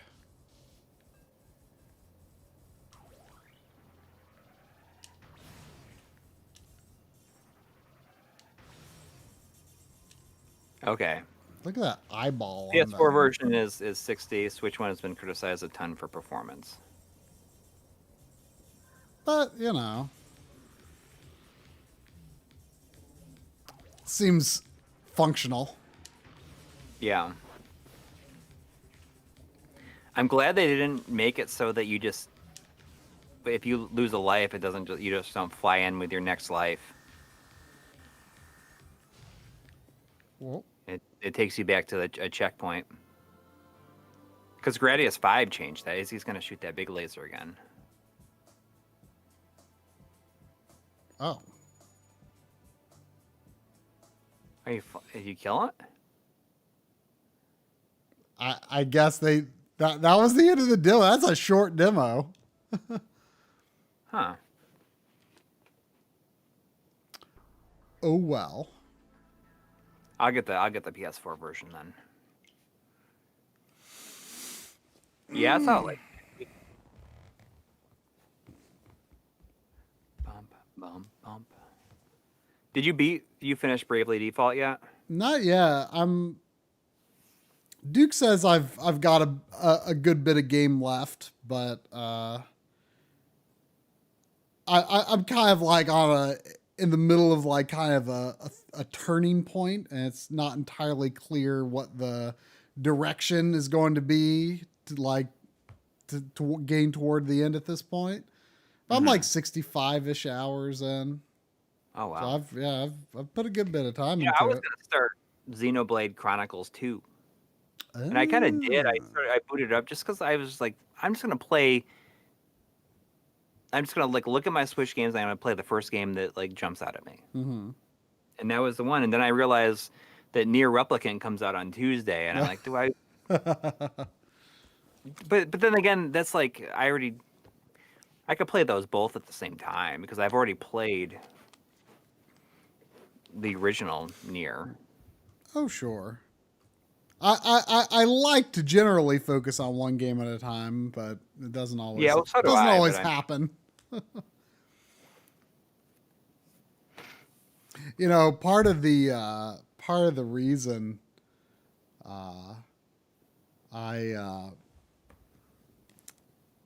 aside from the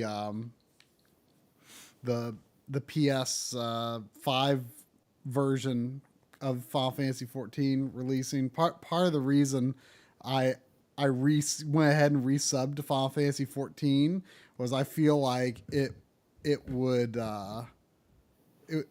deter me from getting Monster Hunter Rise.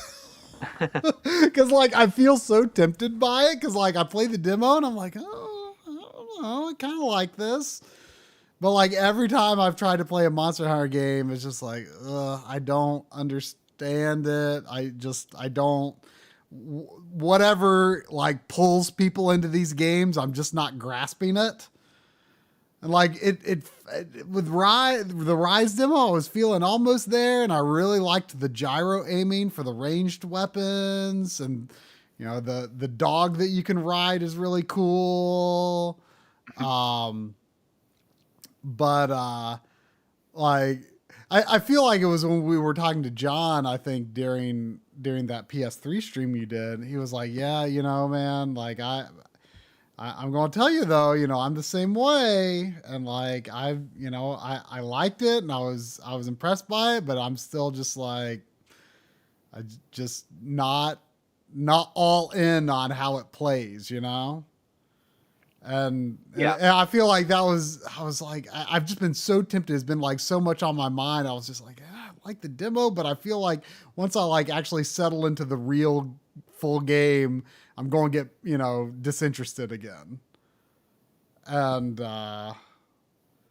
like, so I kept thinking I was going to get after finishing Bravely Default 2. And then I was like, you know what? I'm going to subscribe to Final Fantasy 14, and I'll be like, you know, I can't play Monster Hunter now.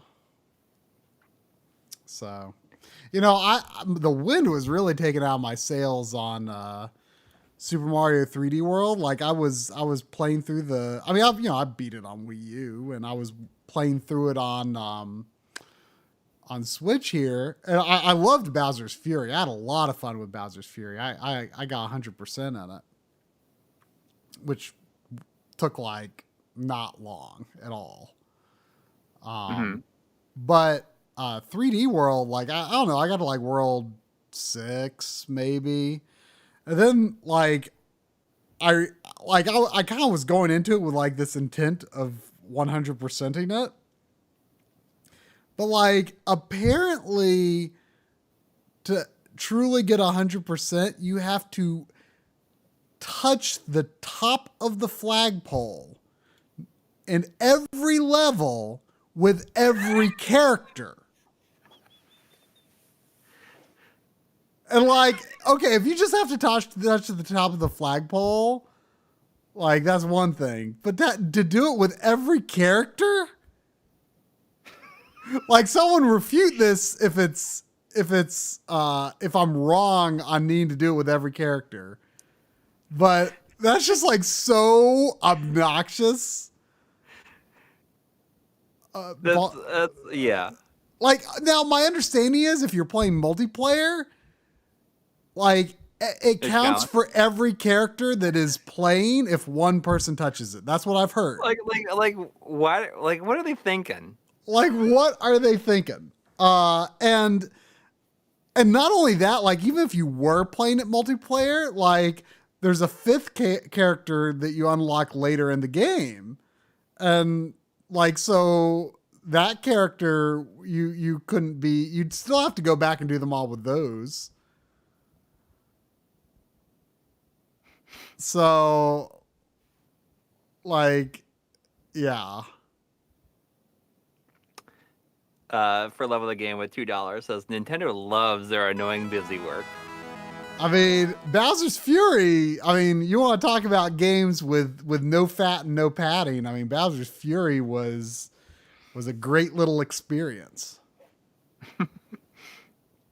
The one thing that annoyed me about it was I got really confused. There are these like cats, these lost cats that you need to bring back to their mama, and there was I didn't understand like the range of how far they could be from the mom. And so that was the one thing I wasted a lot of time on, and I eventually looked up and I'm like, "Oh, I didn't even realize they could be that far away."